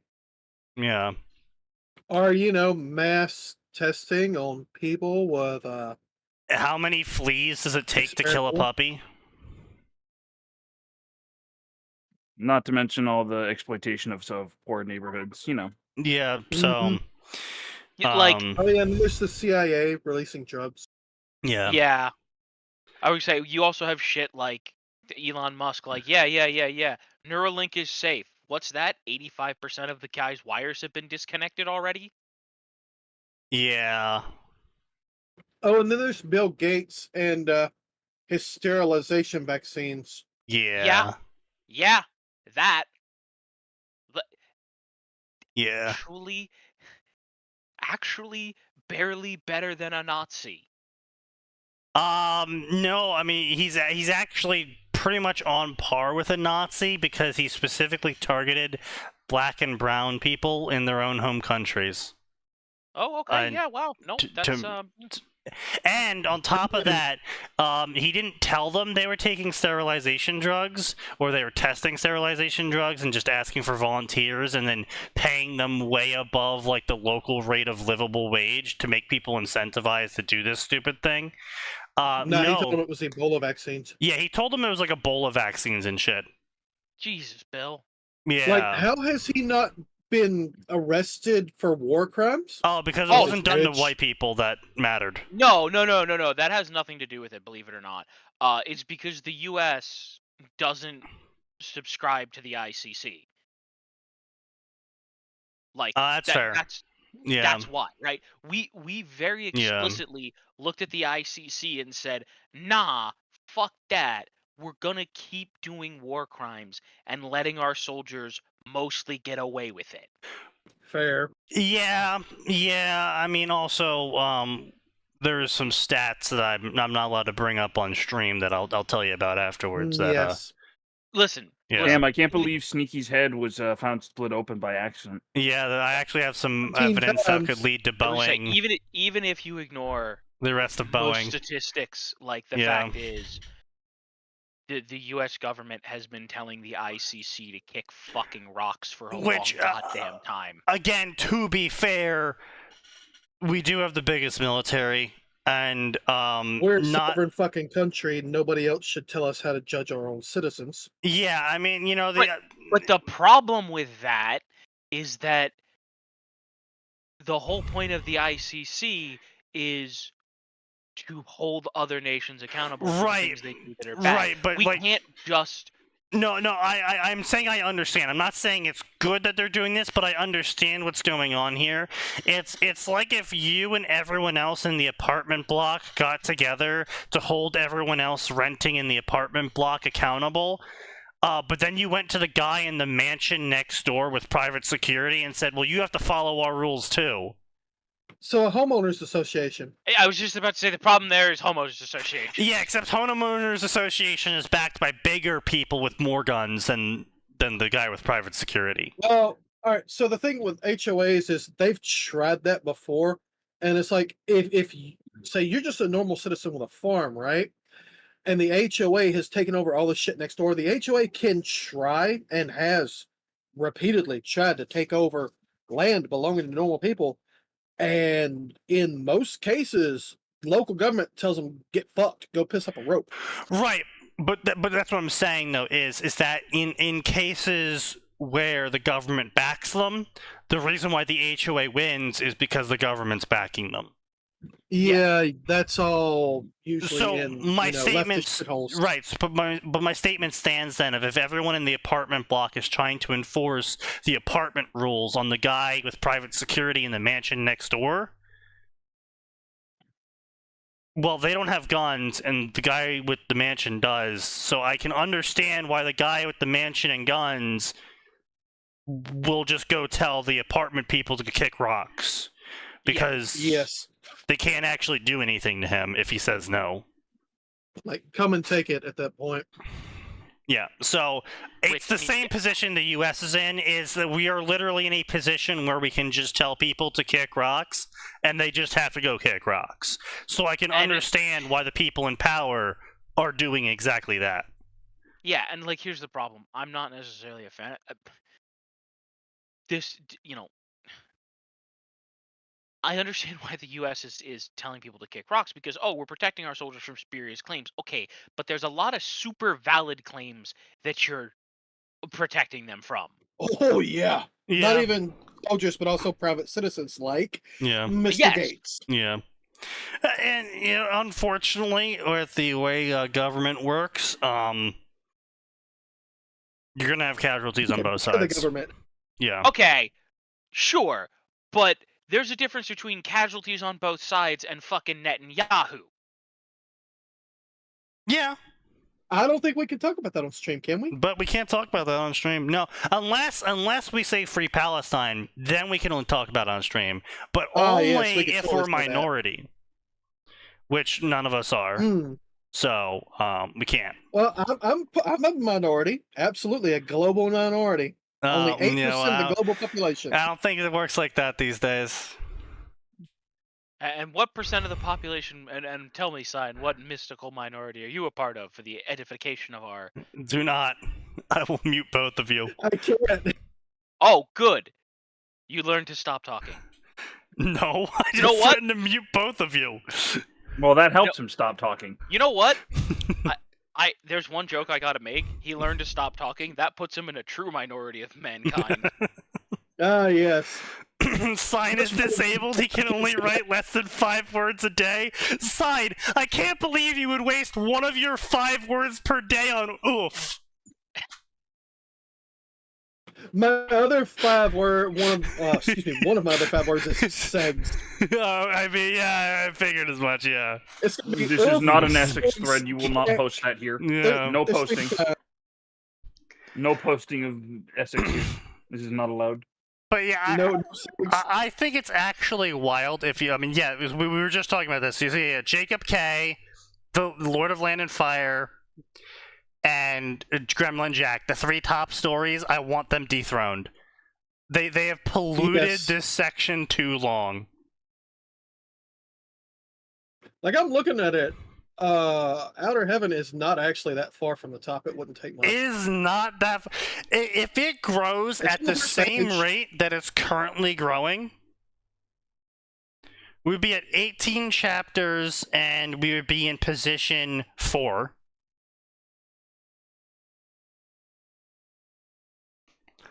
Um, 27 chapters would take us to position 3. 36 chapters would take us to position 2. I've already got 25% of the favorites of the leader. Yeah. Which is the leader for reviews. Yeah. I mean, for favorites, excuse me. Yeah. So it can make it there. It can make it there. Yeah, I mean, but yeah, like this fucking section is just so. I mean, obviously the fanfiction.net section is just so fucking tiny comparatively. So you already have that, right? Yeah. But, we're already in the top 1, 2, 3, 4, 5, 6 for follows. Yeah, number 6. Yeah. 1, 2, 3, 4, 5, 6. Yeah, number 7 for favorites and 6 for follows. Yeah. Like, we're getting 10 reviews a chapter. Do you realize how insane 10 reviews a chapter is in this section? It's pretty. I was about to say it's pretty shit compared to other sections, but for this one, fairly good. Yeah, like 45 chapters, 240 reviews. That's like what, 5 reviews per chapter. It's fairly decent. Which is crazy low comparatively to everything else. But I mean, I mean, Tanya suffers from a lot of debuffs. Like it's a fairly niche anime. It's not a generic shonen. It's very cerebral. Yeah, places. It gets very heavy into philosophy and economics at times. The anime, manga, and light novel universes are all completely separate. Oh yeah, that's a big thing. And they're not even divergences. They are completely separate foundations. Like they look similar if you squint. Yeah, they have more or less similar story beats and story progress and directions the story is going. And characters. But how they get there is completely fucking different, and the power levels are insanely different. Like, yeah. To anyone who has not read the manga, Tanya just straight shit nukes someone so hard at one point in the manga by herself that they spent 7 pages detailing the nuclear explosion. Yeah, it's on my reading list. Yeah. I've read the light novel. And then also in the manga, there was one point where they had a line of French mages all cast small laser beam, but they crossed the streams of their small laser beam, and it created a gigafuck laser beam that, like, carved a new trench through the German line. I'm guessing Tanya looked at this and went, oh, hey, we can do better. I don't actually remember what Tanya did in exchange. I think she just shot them all. Also very Tanya. But I mean, like, the peak feats of magic that Tanya's done in the anime is, like, split her bullet into multiple homing projectiles. Oh. Okay, she's not actually firing bullets when she does that sometimes. They're magical projectiles at times, sometimes. And it's never specified when. Yeah, it's whenever it needs to be. All visual. Yeah. So it's just like, okay. It's like, I don't even know what the fuck's going on anymore. But yeah, no, it's actually really funny because Gray and I were sitting there when we were writing and Hell Came With Her. Which actually, I'm not sure where we stand on Hell Came With Her in the crossover section. Do we even show up in the crossover section at all? Pretty sure we posted it. Like one of the few Cancol stories, I think. I think we're the only Cancol story. Yeah, bro. That's right. We never posted it to FFN because there wasn't a Cancol section to post it to. You'd have to post the general crossovers. Or just Yeah. to the Tanya section. Yeah, I know, but we never did that because Why did you never do that? I mean, it's too much effort, and we didn't feel like correcting it. Fair. Yeah.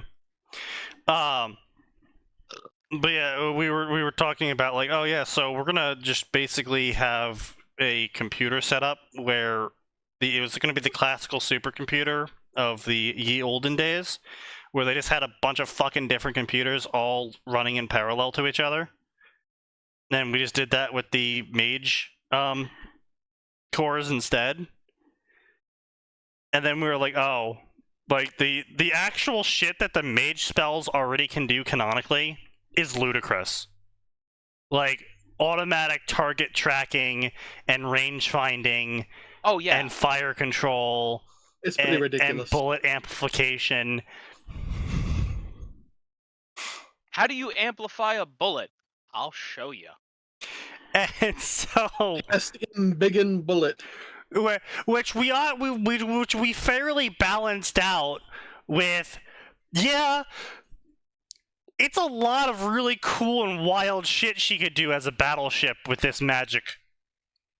Unfortunately, diesel power doesn't convert all that great. She needs nuclear. To like you'd be like, oh, but like a normal person can fire from a 7.62, whatever the fuck the Germans used. Can fire from a 7.62 rifle and make it like hit like a 120 millimeter artillery shell.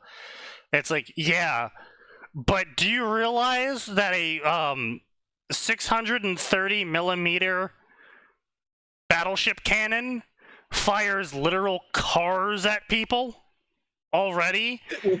And you want us to cast Embiggen Bullet on that to the same degree? Yes. Which we calculated. We calculated that out. It's got like a 6.3 gigaton explosion. Ooh. Oh Lord. Yeah. So basically tactical nuke size. But we were like, okay, so we have to balance this out some way to make it interesting.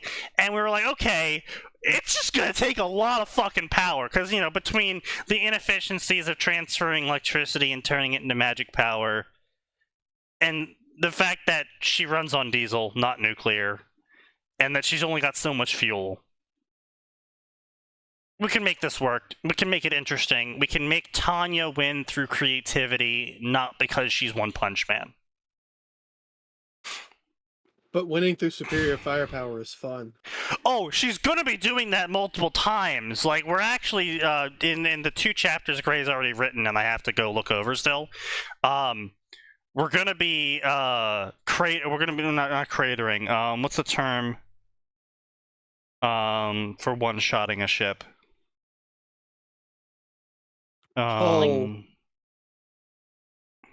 Engine kill? Cracking. No, you pull it. Or you break it. Yeah, we're basically breaking the superstructure on the reincarnated form of you hold it. The battleship. Fucking hell. What's the German battleship? The pride of the nation? Bismarck? Bismarck, yeah. She's gonna one-shot Bismarck. You mean Satmark? She'll be sad. Yeah, she'll definitely be sad after this. Yeah, she's gonna one-shot Bismarck because, well, there's gonna be a lot of reasons why she's gonna one-shot Bismarck that Tanya will give, but it's also gonna be because Tanya's kind of gonna be pissed because her ship's project was basically put aside to make the Bismarck because of resource reallocation. Oh no. And she's jelly. So basically, her ship universe lore is that she basically got turned into a prototype test platform for everything that the Yokosenki universe put on the Bismarck, and was just kind of left as a ship that couldn't even float in the ocean. And it was just a test platform that was stuck in dry dock. And then the Russians came and they burnt everything because they didn't want the Russians to get their hands on any of it. including all the scientists committing suicide in the facility, rather than let the Russians get their hands on them. Which is why she has a whole crew full of that. Yes, which is why her crew is actually not composed of Navy men, but instead scientists and civilian contractors. Gonna need to take on some Navy men. Oh, she is. She's gonna be conscripting. Damn it. She's gonna be conscripting from the other ship Tanya's going girls. to be conscripting some seamen. Yeah, she's gonna be. Yes. She's going to take on some semen. She's gonna be taking on some semen. You know how she takes on semen? Through the mouth. Eating it. Ah. God damn it. Tell me, is she taking it directly from the other girls? Yes, she'll be taking semen directly from the other girls by eating them. She's eating out these other girls to get semen? She's eating out the other girls to get semen. Well, first she's beating them down. She's got to beat them up first. Yep, she's got to beat them up first, and then she'll be eating and then them she'll out. be able to reach inside. Less reaching and more penetrating. Oh, God. I see. She gets her penetrator out. Is this vor chat? No, it's a ship girls. I mean, I would call it less vor and more snuff at that point, if we're going to be talking fetishes, because, well, she prettily, we actually in the first chapter just straight up just have Tanya just rip a sub in half and then eat them alive.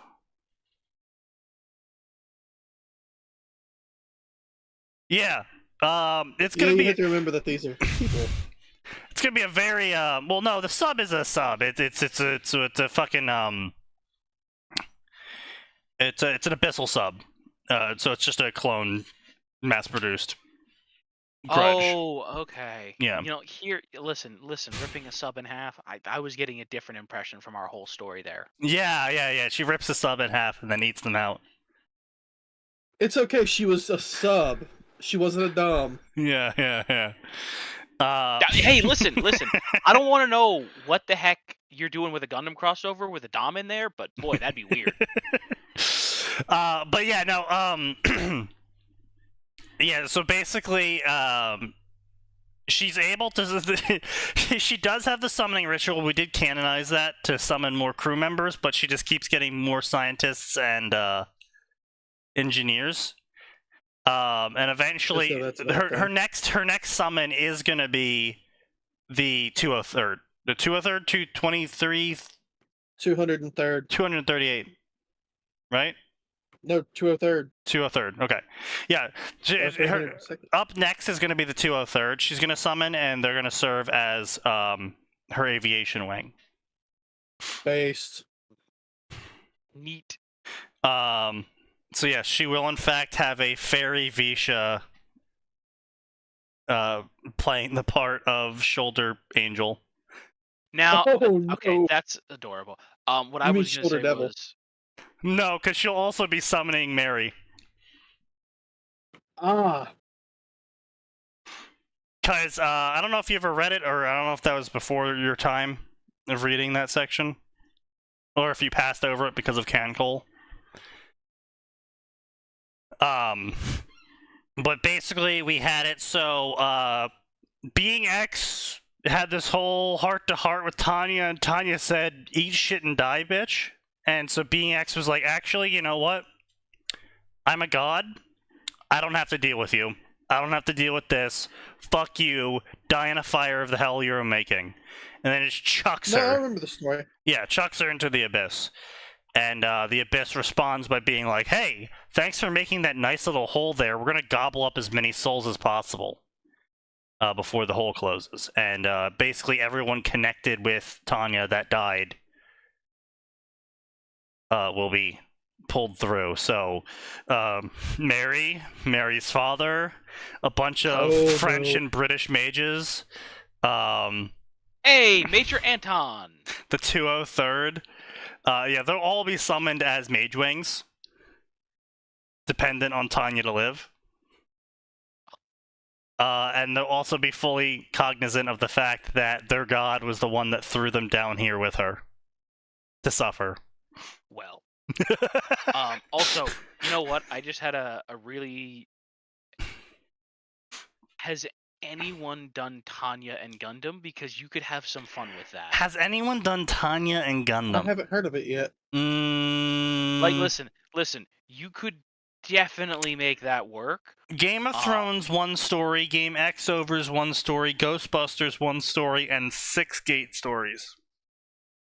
Which Gundam? None of them. No, I'm asking Atin. Oh, okay. I would say, so you could make OG Gundam work, replace, have her Amuro? be Char's sister. Ooh. And then that could also, so you could have it be Char's sister. You could replace Char with her, because that would be funny. No, Char's sister, who is basically his equal. Yes, but here's the counterpoint.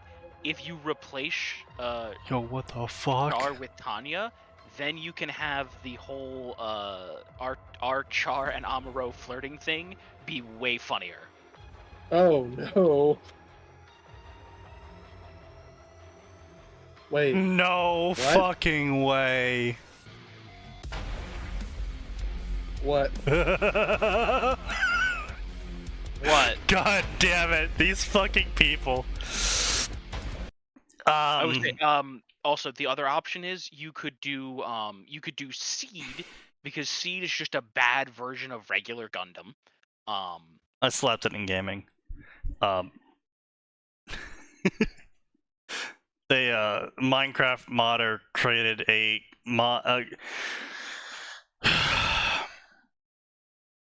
a major issue in Minecraft modding for a very long time has been moving parts. It's very hard in terms of voxel programming to get moving parts working correctly.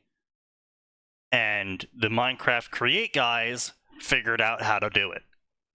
To not just make it look like it's spinning, but to actually make hitbox spin.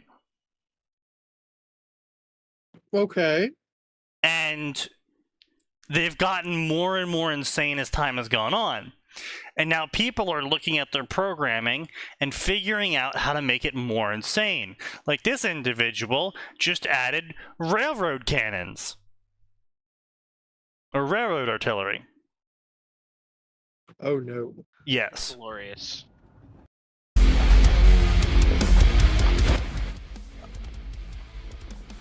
That is insane. But yeah, so listen, like if you go with original Gundam, there's a lot of opportunities. The other thing you could do is, the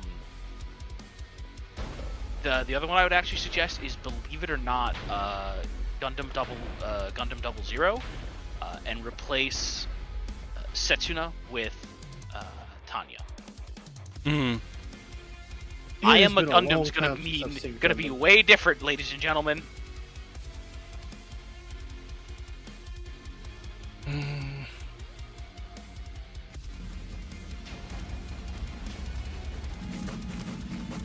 Iron-Blooded Orphan? You could do Iron-Blooded Orphan. Honestly, I don't think you get a ton with replacing Mikazuki with Tanya. Witch from Mercury, though. Oh yeah, Witch from Mercury. Very, very different. That would be hilarious, I think. I haven't seen it Very, yet, very different. Honestly, if you do that, Witch from Mercury will not nearly have as good of an ending as it does now. I should rephrase it. Well, A, it won't have nearly as good of an ending, and B, it won't be as nearly as happy as an ending.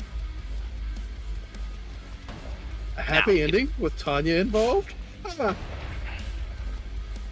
Yeah. But that's my point. Part of the only reason that Witch from Mercury ends the way it does is because of who Suletta is and her naivete. I personally want to beat Infant to death. Why? Because he was the one who wrote Tanya, but she's the planetary governor of Mars-Sera. Also, note to self, send signed money for Iron-Blooded Orphans and/or original Gundam Tanya. I haven't seen enough of either of those to do it. It's on my list and has been for a while. Honestly, I remember watching. I was surprised at how well the story of original Gundam holds up. Look, the animation quality is obviously lacking, and you're gonna see some funky stuff. Hey, Ed. What? Woe be upon ye. Well, that's cute. It's a woe. Woe be upon ye. It's okay. I'm getting my fucking dinner. And there he goes. He ran away. Oh yeah, of course. Be clear. I'm coming back. The joke was that I was leaving, but I am actually going to go get dinner. Yes. But the pun did not make me angry enough to actually leave chat. That's fair. But yeah, honestly, Tanya in Abyssal Tanya is actually one of the stories that I regret not being able to keep writing for. It was good. It was good. It was really good. It was going to go really great places. It was going to be really fun. I just... And then it died. Well, it's not dead. Again, both Undying Scarab and Tanya, Abyssal Tanya, are not dead. We actually have chapters written for them. I just don't have the time to go over them anymore. Yeah, that's fair. I'm getting off of my job, busting ass, and I'm coming home mentally, and I kind of really don't want to be going over and editing and thinking about word structure and word analysis and all of that. That is how I relax from work. How I relax from work is reading.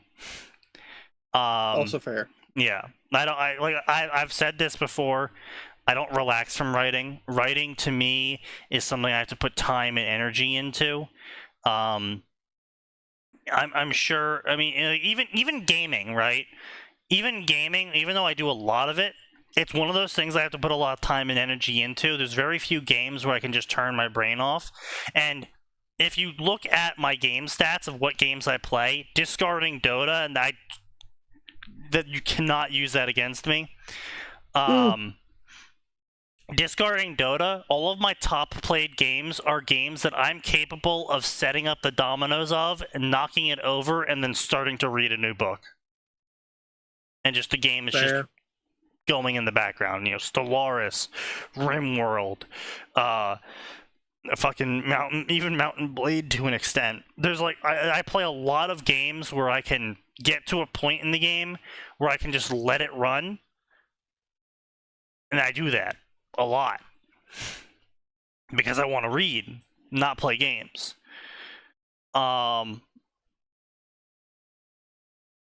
But yeah, writing is an effort for me. It's why I prefer to edit, because I work a lot better and a lot faster when I'm editing someone's work than when I'm writing it myself. Fair. Yeah. So they're not dead. They're just in a position where I was for like the past year or two, not very there mentally after work. I am finally getting into the position of I'm starting to be able to edit again. I'm working on someone else's story right now because they're paying me to do that. But I will eventually finish the chapters for Zero Sum Game, for And Hell Came With Her, and for Undying Scarab. But till then, let's see what everyone else is writing in the crossover section for Tanya. So obviously we have Midas Man's story, which is great, fantastic, very good. Gate to the Tanyan Republics. Excuse you? God, that's dog shit. The title is dog shit. By Shiro Black Emiya. Tanya died creating the greatest superpower in the world. She did not expect after death to not meet Being X, but to be sent to another world and become a god similar to Being X. 100 years passed to grow and spread her influence over the JSDF special region. How will the JSDF respond to the changes Tanya created as the god of innovation and commerce? I remember reading the first chapter of this, and it was dog shit, and I can't believe it took them 3 years to put out a second chapter. Okay, no, see, if she did all this before the JSDF got there, they wouldn't be responding to her.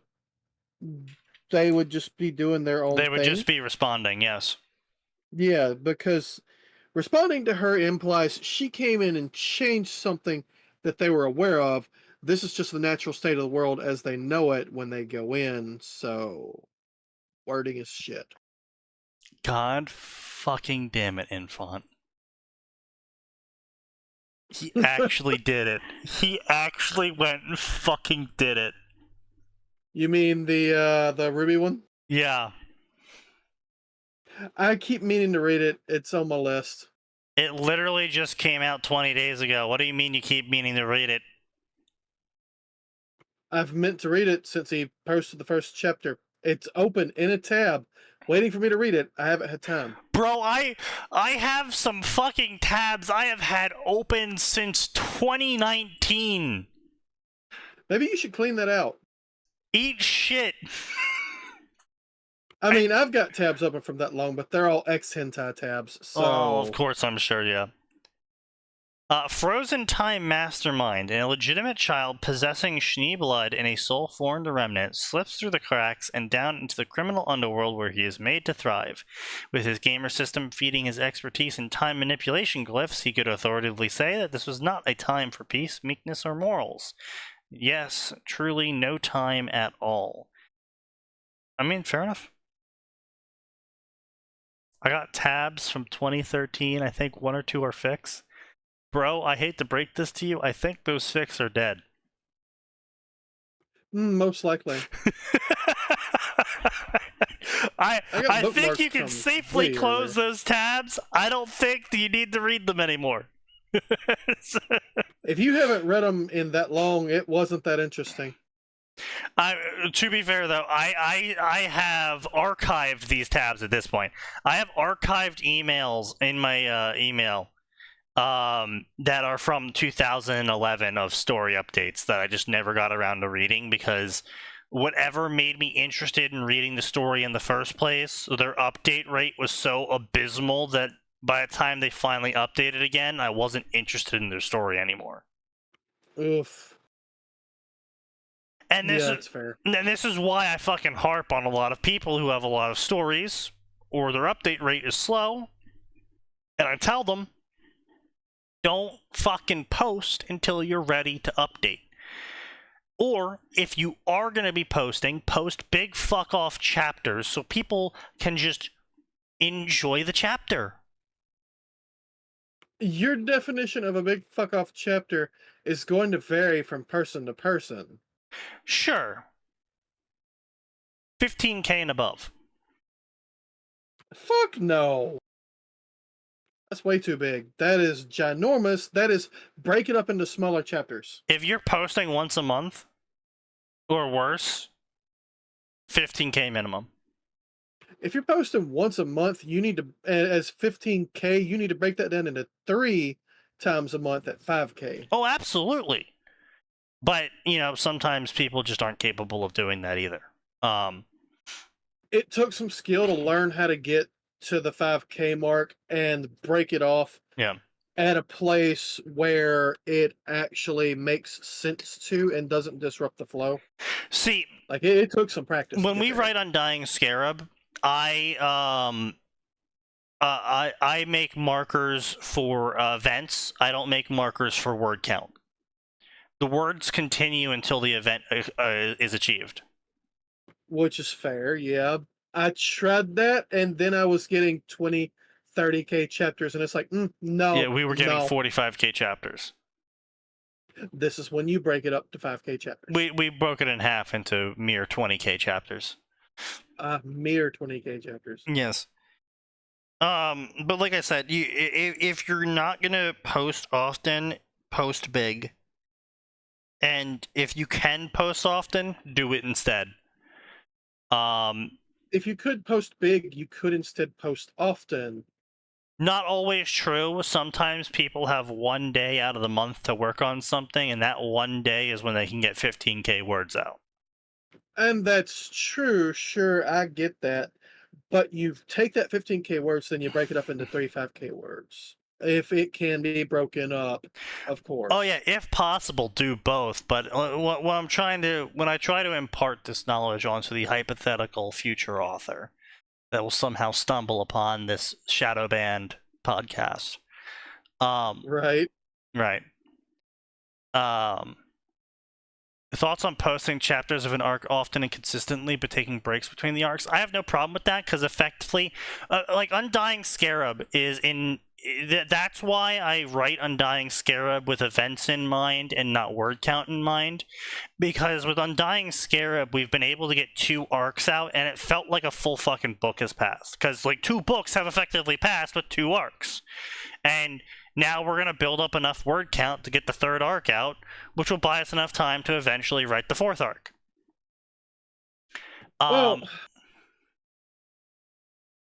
And so I actually recommend authors take breaks between arcs, and specifically plan out arcs, even if it's just a fan fiction, because it just helps you organize your story better. It just does.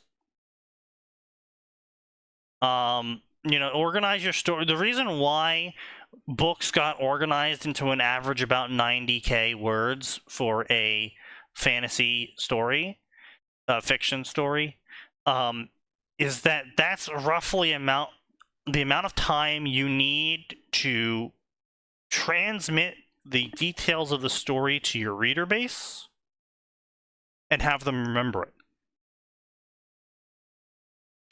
Go over that limit, you start to lose people. Go under that limit, they read it too fast and they expect more. But around 90K... And they drop it because they're not getting enough. Yeah, exactly. But around 90K is around where people sort of start to feel satisfied. And this isn't me saying this. This is the market built upon hundreds of years of printing press saying this. Yeah, that's the statistics saying it. So yeah, around 90K words is a pretty good arc point. And it also really helps you, we found with Undying Scarab, it really helps you organize the pacing of your story. Because I see so many stories lose themselves in the weeds, going into detail about this thing or that thing. And sure, in the moment, it's great.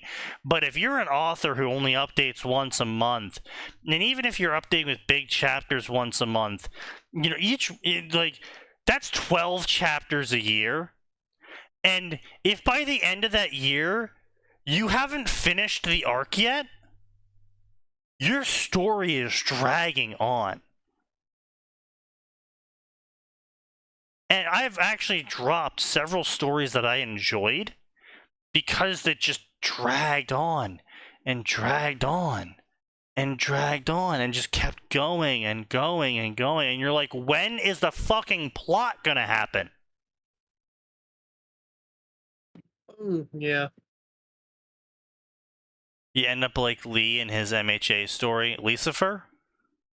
Oof. 2 years of them being at summer camp. Yeah. Or you end up like Yojimba, where for like 30 chapters they were in the same dungeon for his gamer MHA story.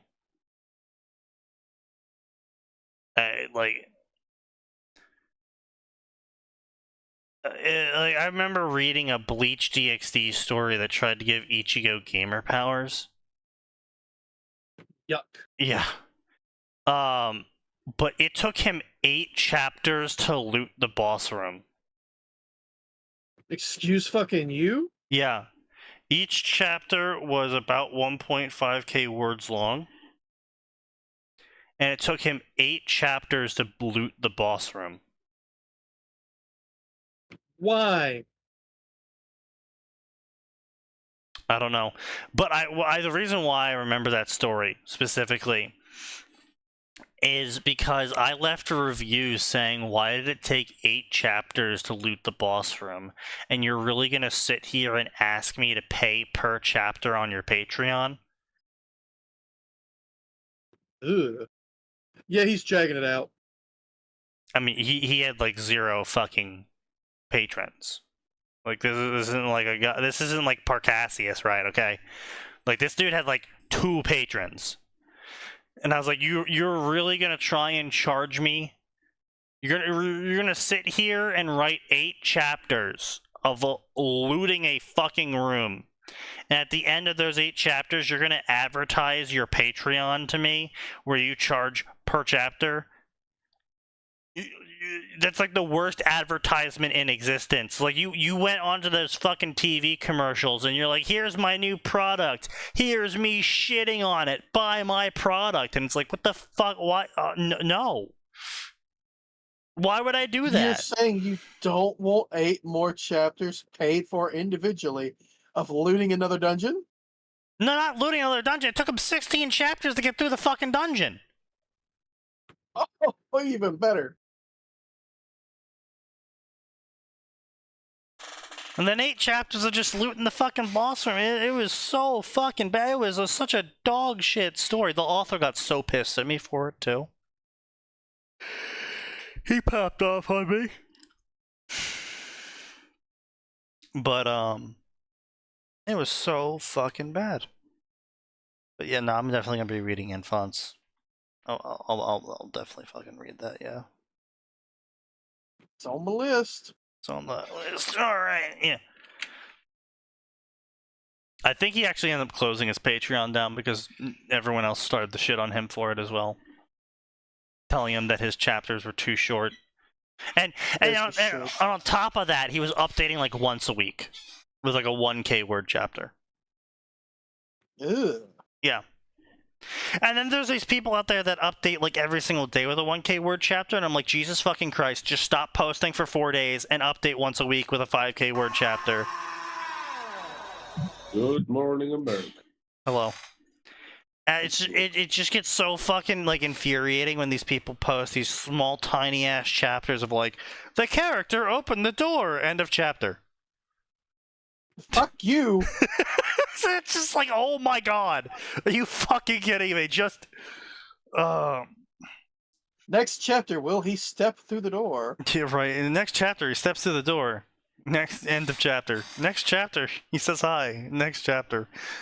It's just like, oh my god, Jesus fucking Christ. But yeah, so a once a week update level is pretty good. I do once 2 weeks. That's all I can manage. But we also write bigger chapters than most authors. That is true. Our minimum is like a 9K, so yeah. But yeah, I understand a lot of authors are posting just because they really like their story, and it's like, that's great. But, you know, if you're posting it to a public place and you're specifically trying to get people to click on your story to read it, just practice basic, sensible advertisement techniques. Like, you don't have to literally go out and advertise it like some of these fucking Royal Road authors do. Update it once a week instead of once every day, you know? yeah. You need to give a gap for the first chapter to percolate and actually get the numbers. Well, yeah, it's not only that, but, you know, you gotta give it time for it to sit with everyone so everyone can have, like, you know, maybe they'll see the story, but they got like 6 of them queued up, and so maybe by the time you update the next chapter, they finally go around to read it, and then you're doing good. You know, there's a bunch of different things with that. Showing a reliable update rate is also a great way of getting people to read your story, because it shows that you actually want to finish it. Like, there's way too many stories that I'm like, wow, this is a very interesting story. And then I look at how many chapters they have, I look at how long it's taken them to write that many chapters, and I go, oh, this is never going to finish. I see. So then I just don't bother reading the story anymore. Like, I don't care that you just updated a new chapter.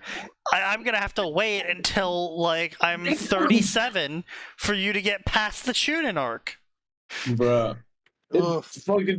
Fucking like dreaming of Yeah, dreaming of sunshine. Literally still waiting for the Chunin arc to finish, guys. I'm sure it'll happen any day now. Bruh, that's Yeah, maybe Friday. Yeah. Build up the good ones for us. I always like them going off on those fucking ads.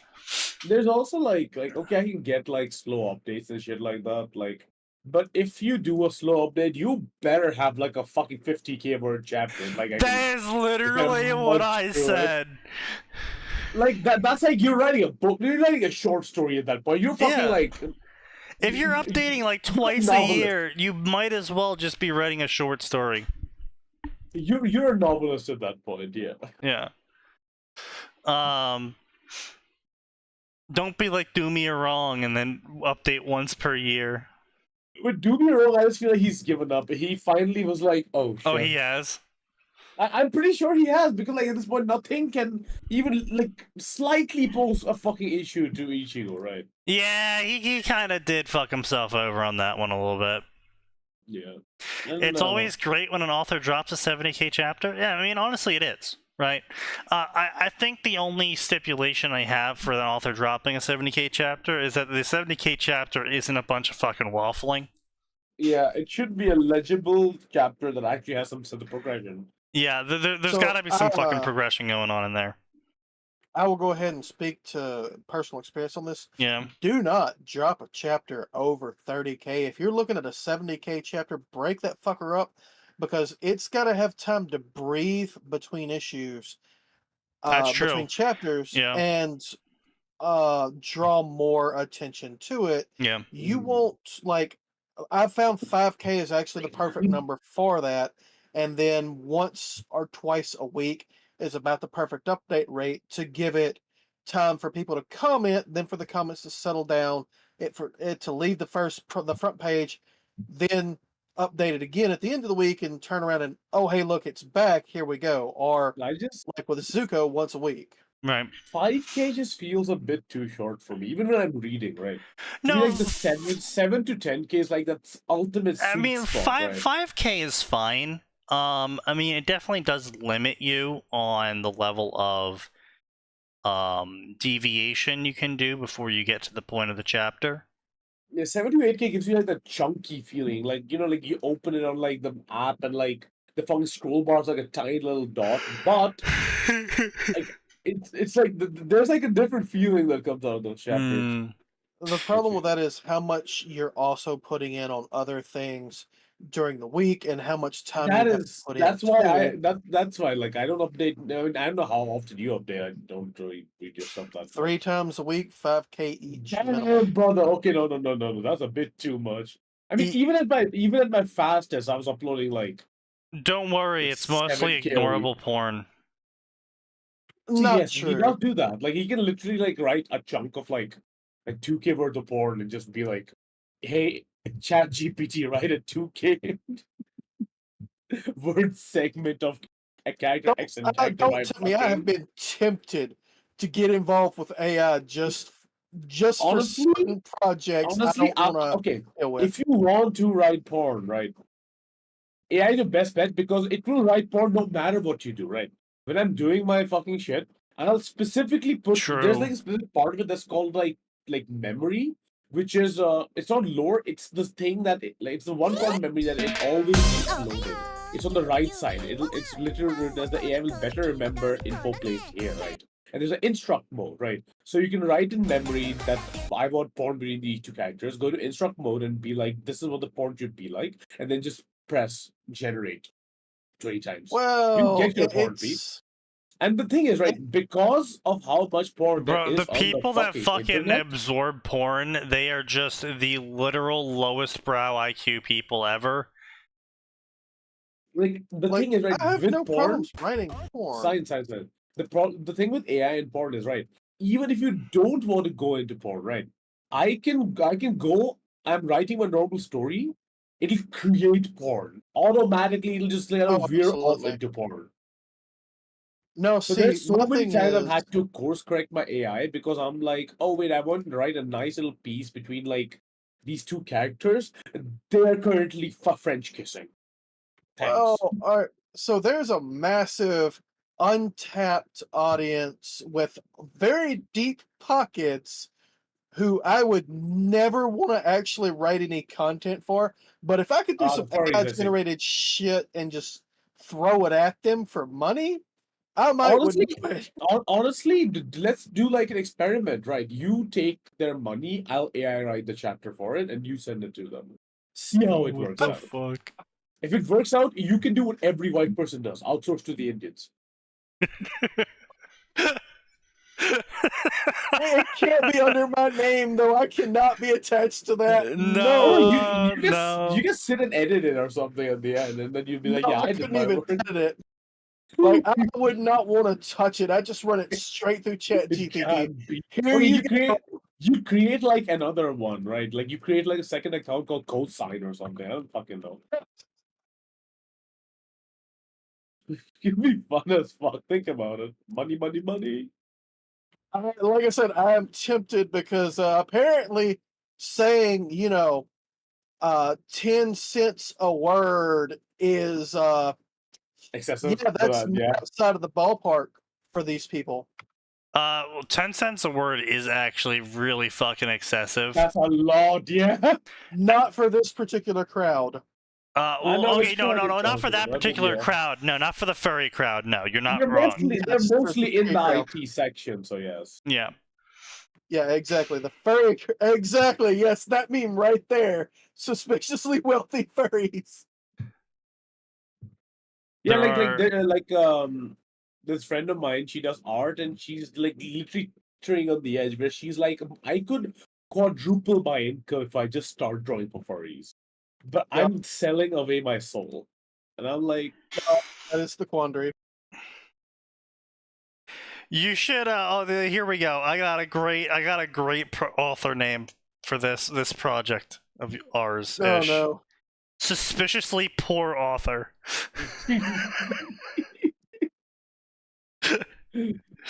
See, the thing is that you can only really have a soul conversation where your bills are already paid. At that point, you can just be like, "Do I want to?" But like, the moment your bills, like, let's say, like, God forbid, you lose your job or something, you're instantly going to fucking furry porn writing, brother.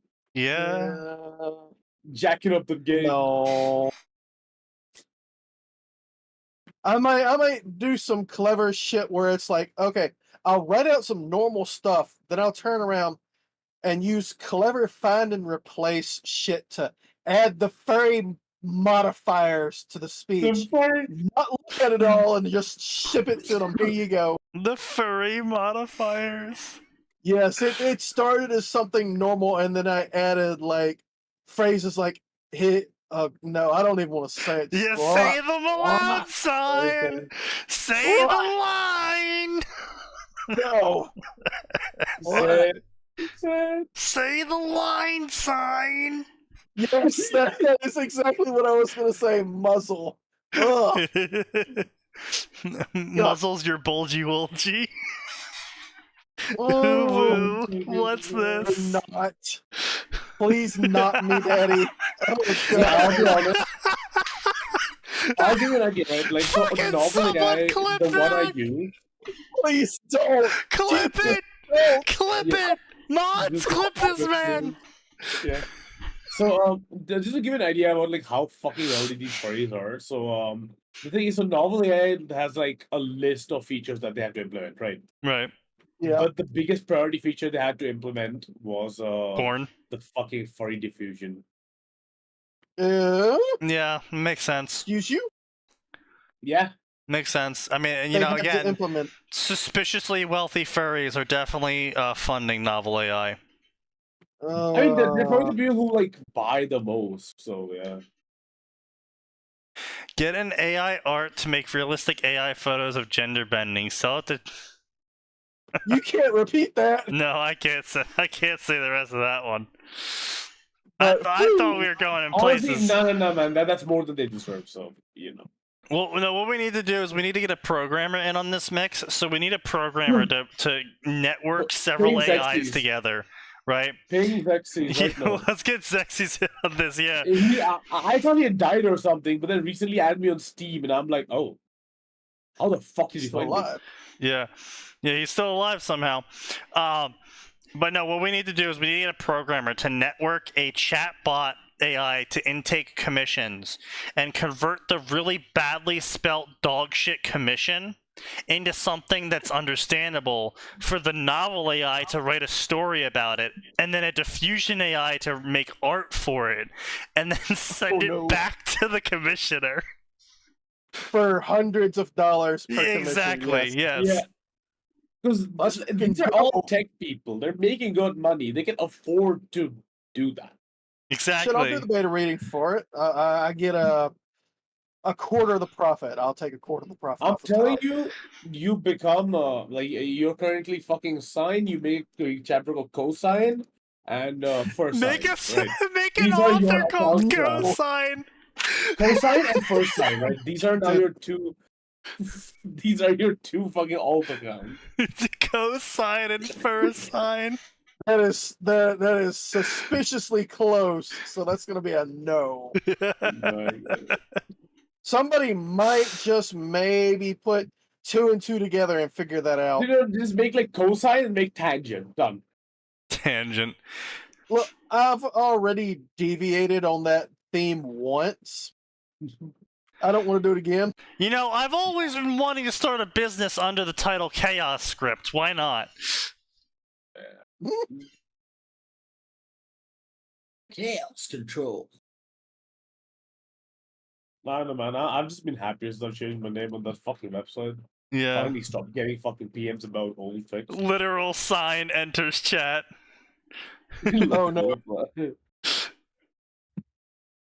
C8, quick, you need to go back in time about 5 or so minutes and you need to clip sign saying not me daddy. That's what you need to do. Yes. No. Do not. Do it. Do not. Who was the first person to write Tongues Battling for Dominance? Of course, it was a dreary story. But, oh my god. Harry Potter and the Unexpected Pregnancy. A Draco rapes Hermione story. I'm just kidding. That's a very specific. I mean, I would not be surprised. It's Draco rapes Harry.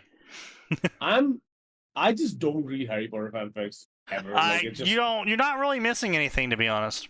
Is the one fandom I have avoided? Well, there are a few that are worth it. Normally, to me, it's like this. I mostly read crossovers. Yeah, right? That's fair. And every time I think about, they put Harry Potter in this universe, I'm imagining like a fucking tiny British boy with a stick. Yeah.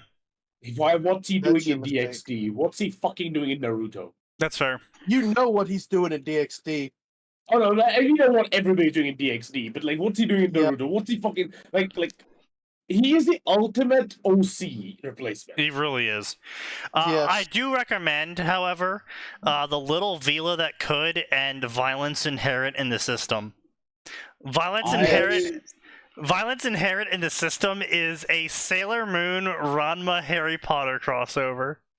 It's hilarious. Ranma the other one I fucking avoid because there's a lot of those people in there. Well, yeah. Unfortunately, they have invaded that section.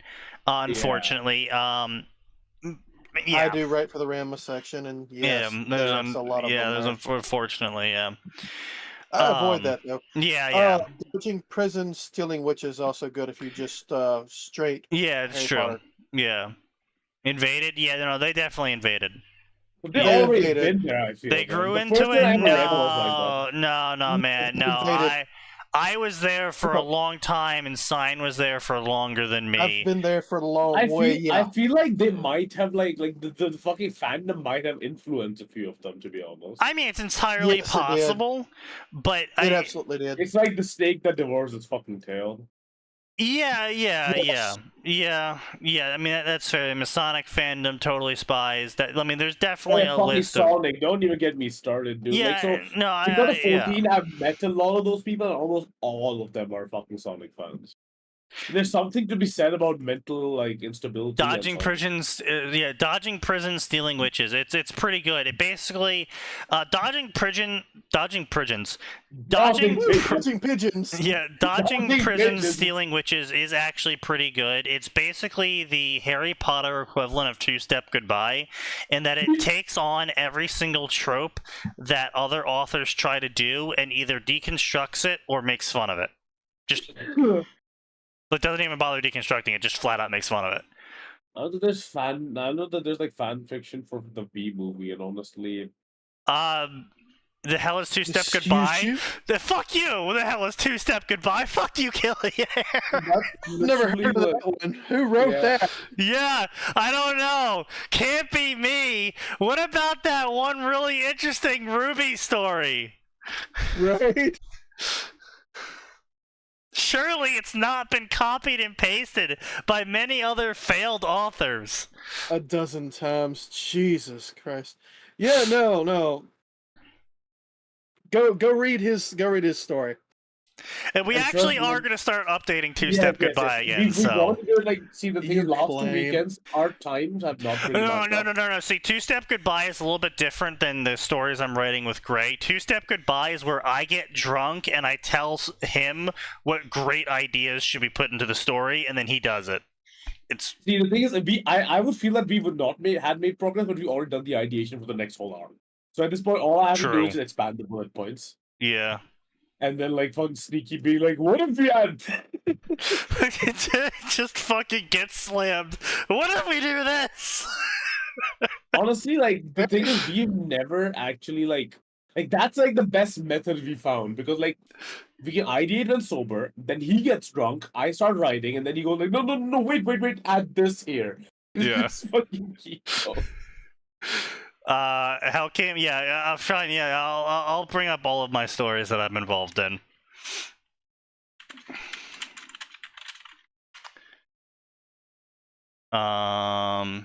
Tanya. Yeah, but the chapter would have, I think, already been written, but like we had fucking. Yeah, we just had some really dog shit scheduling. On Monday, we would have had like it down, but like Monday, I don't know, like so this person at my work made cookies, really good cookies, right? I ate one, I came back home and I'm like, I feel I have food poisoning, right? And then I realized that I'm not the only one. I checked the fucking out of office, right? And literally 7 people are out of office with food poisoning. Including her. Damn, that's crazy. So she gave y'all poisoned cookies? Yeah. Basically, yes. Also, yeah, by the way, and Hell Came With Her, it has art. Because someone made it for us for free. That's how fucking psyched people were for when Hell Came With Her. I'm so fucking, like, terrified of, like, community creations after I saw the Brazilian person with the fucking YouTube channel. Yeah. But yeah, like the metapsychs is used to get some art. It was just generic and bad though. Like really bad. Like I drew this on paper and I don't know how to do art levels of bad. Devil Force fanfiction. Fucking don't give me this shit. FFN, come on. You spoke of C8. He's popped his head up. Yeah, I know. Don't even say it. Fucking Brazilian. I think like I've told the story here, right? Like I recently found all my fakes, fucking translated and like fucking like just voice read out in Brazilian. And I didn't even know they existed. Fucking goddamn it! Really? Are we that inconsequential that we don't even get our fucking profile up on Brave? Okay. Two-Step Goodbye Ruby. Of course, this is gonna have a fucking result. Two-step. Yeah, here we go. Two-step goodbye. This is the fic that me and Cruel worked on, and here's the fic that... Sweet line. And here's the one that Max and I originally worked on for Dark Souls.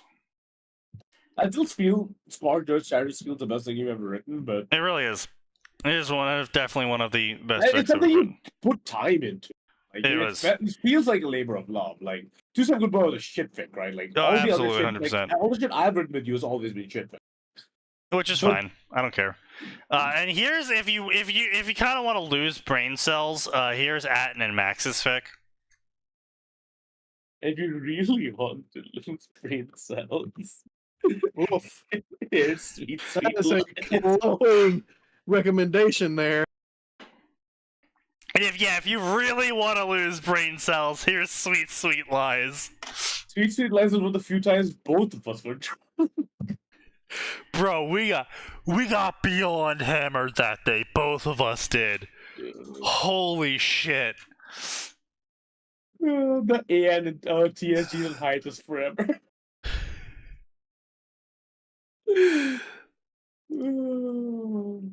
The Mad Raptor fanfiction review. Yeah.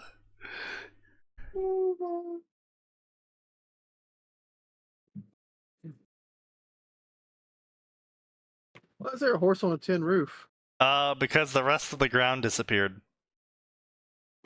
Oh, that's water. Yeah. Of course. 8 out of 10, too much water, IGN.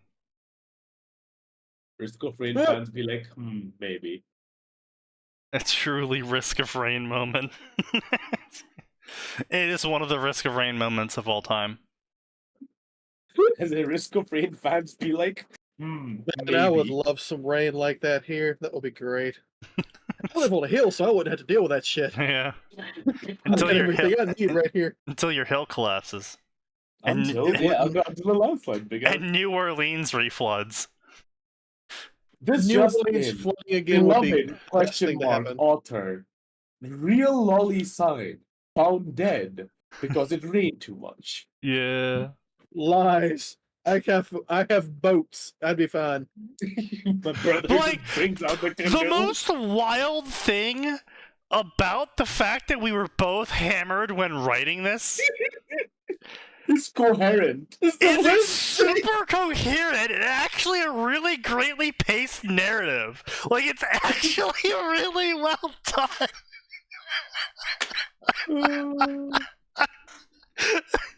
Like, we were both fucking gone.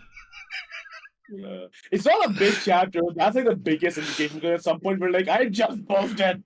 But both of us were just like, what if we stopped here?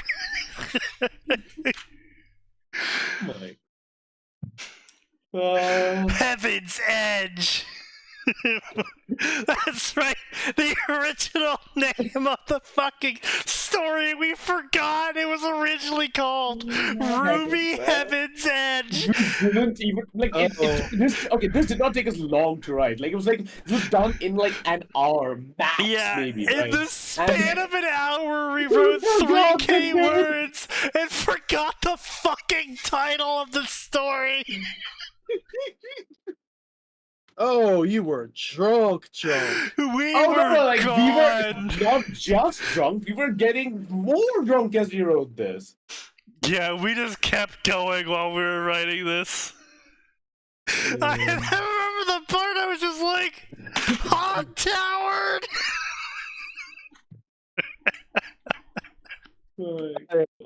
Towered. Hot towered. Oh.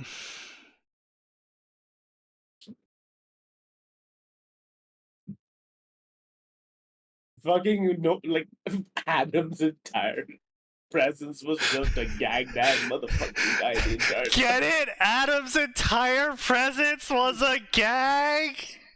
Because he was gagged the whole he was time. supposed to be that guy, right? Like the fucking The horse thief. guy. Yeah. Yeah.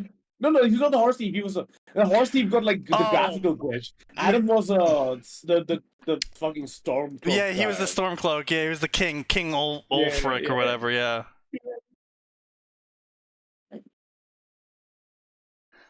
Why was I even captured? I don't remember anything.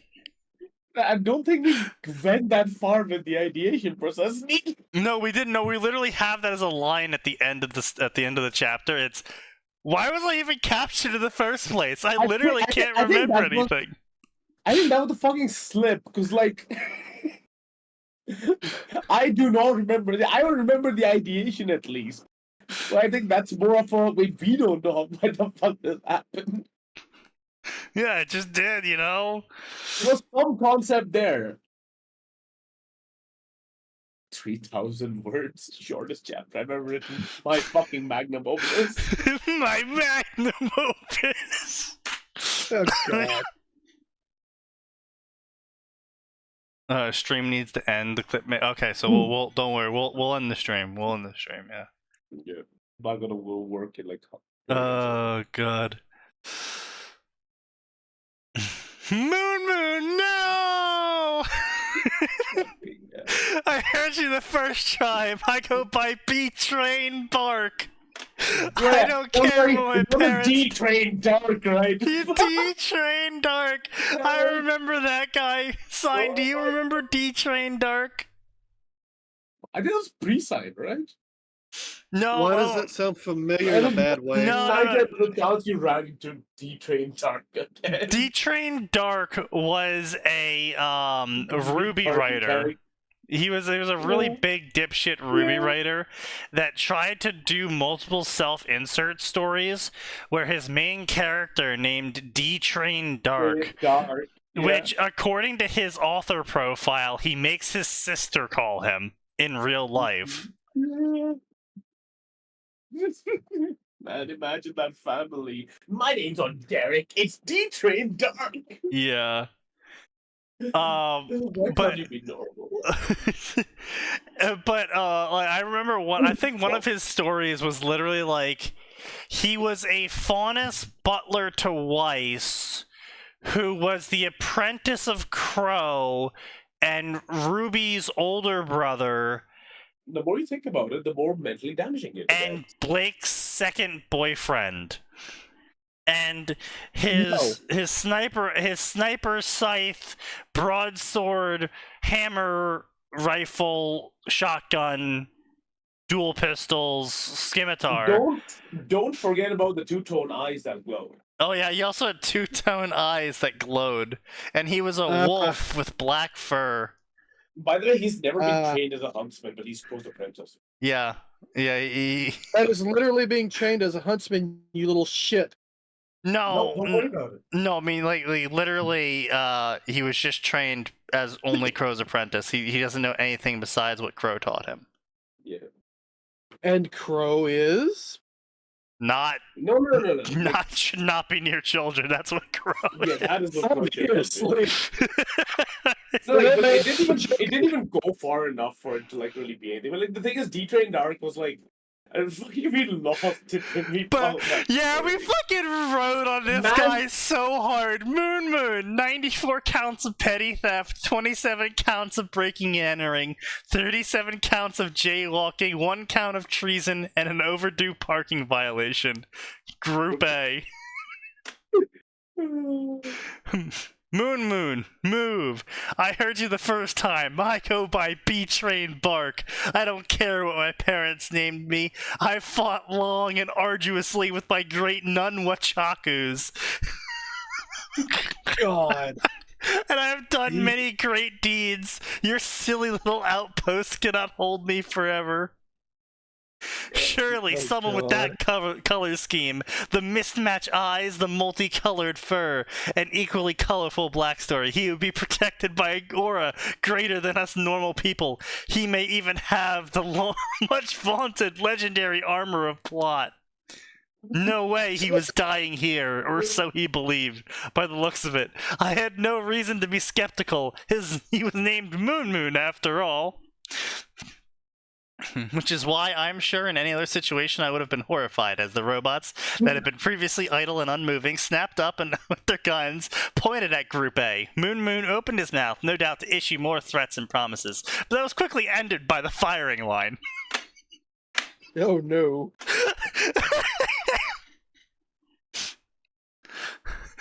And then, this is all, by the way, a narrative by Ruby, child Ruby. Yeah, like, and then Ruby just watches a firing line go off, and she's like, "Oh, I guess I am dying here today." Oh no! Was already cold. Somehow, I feel like this is Uncle Crow's fault. Oh, Fair. Hod Toward, you are accused of scamming and false promises.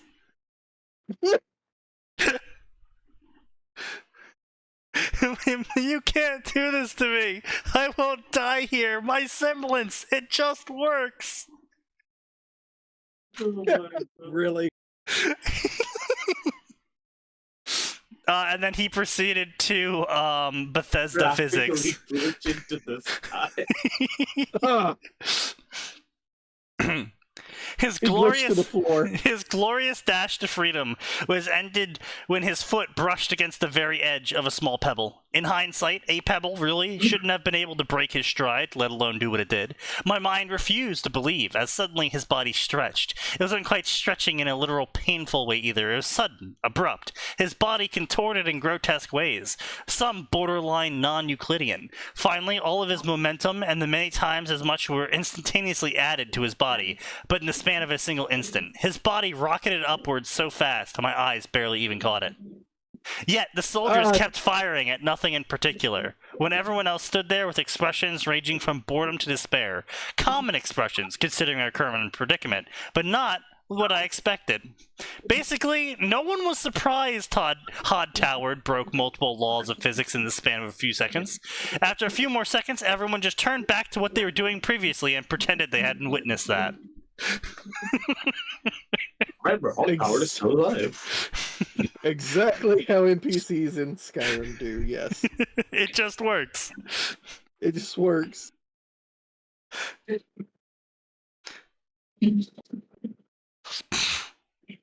Yeah, maybe. He's definitely wrong. Betraying Bark. Betrayed Bark. Adam Taurus, 59 counts of murders, 127 counts of armed robbery, 319 counts of assault and battery, 44 counts of property damage exceeding but not limited to 100 million line. Group B. My eyes were wide with shock, and it seemed even the cat faunus was surprised herself, whether by the charges listed or the fact they kept track of them all. I was suddenly glad for my inability to react to what was going on. I knew I would be completely nervous wrecked by now. Yeah, by the way, that's another thing that was going on, is that she literally found herself unable to move as everyone's crimes were listed out, because, you know, Skyrim opening. Ah, yes.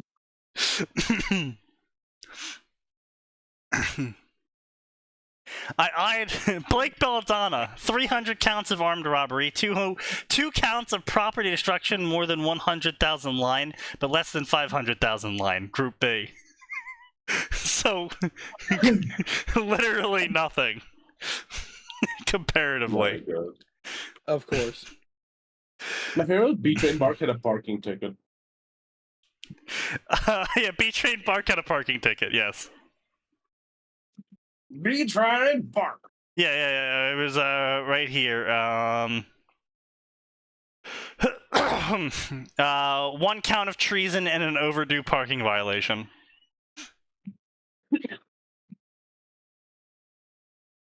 My apologies, ma'am. It appears there's no record of this subject in Elysian databanks. Yes, I'm saved. Balderdash. Atlas doesn't make mistakes. Suddenly, she jammed her finger in my direction. You there, prisoner scum. What's your name? Unfortunately, I was betrayed by my mouth in the manner Dad managed to ingrain. Ruby Rose. Cordovan turned back to the assistant. Request all pending records and charges for 1 Ruby Rose from the Valians. Surely they were just being their normal incompetent selves. Understood. 1 moment. The assistant paused for a brief few seconds, and I smiled internally. Surely Vale would have nothing on me, and I would just be let go. Records received. The voice had somehow taken even on a monotonous flatness to it. Well, what are you waiting for? Read the charges, Cordovan urged. The assistant closed her eyes, but just as quickly reopened them and began to read from the list. Ruby Rose. 12 counts of minor cosmetic property damage, 429 counts of jaywalking, 1 count of traffic disruption by a semblance. See? Criminal through and through. Group B. Wow. Never for jaywalking. 429 Well, counts that's of a lot of jaywalking. jaywalking. It's a lot of jaywalking, obviously, but still, just jaywalking. Ma'am, we can't prosecute her for any of these crimes. Even the total sum of the fines is under $5,000. Bah, nonsense. To the line. Oh, wow. I guess it's one of those days. How I wanted to speak up so badly, but found it impossible. I slumped again. General Ironwood seemed slightly perturbed by Cordovan's callousness. Hold, Prisoner Rose, you look familiar. My body shook with excitement. I was going to be saved! Do you have any relation to the Branwyn bandits? Oh, no. My world turned gray and broke. Of course, my super cool Drunkle Crow is wanted by Atlas. Is it possible his semblance is worldwide? Because it feels that way now. Back then, we very recently learned that his semblance was also bad luck. Yeah. We literally, we wrote this, right after watching season 6. So you watched it. Yeah, I watched it. Working off like passive information. The best thing about being on this podcast is I don't actually have to read the fucking fandoms. I just still write for them.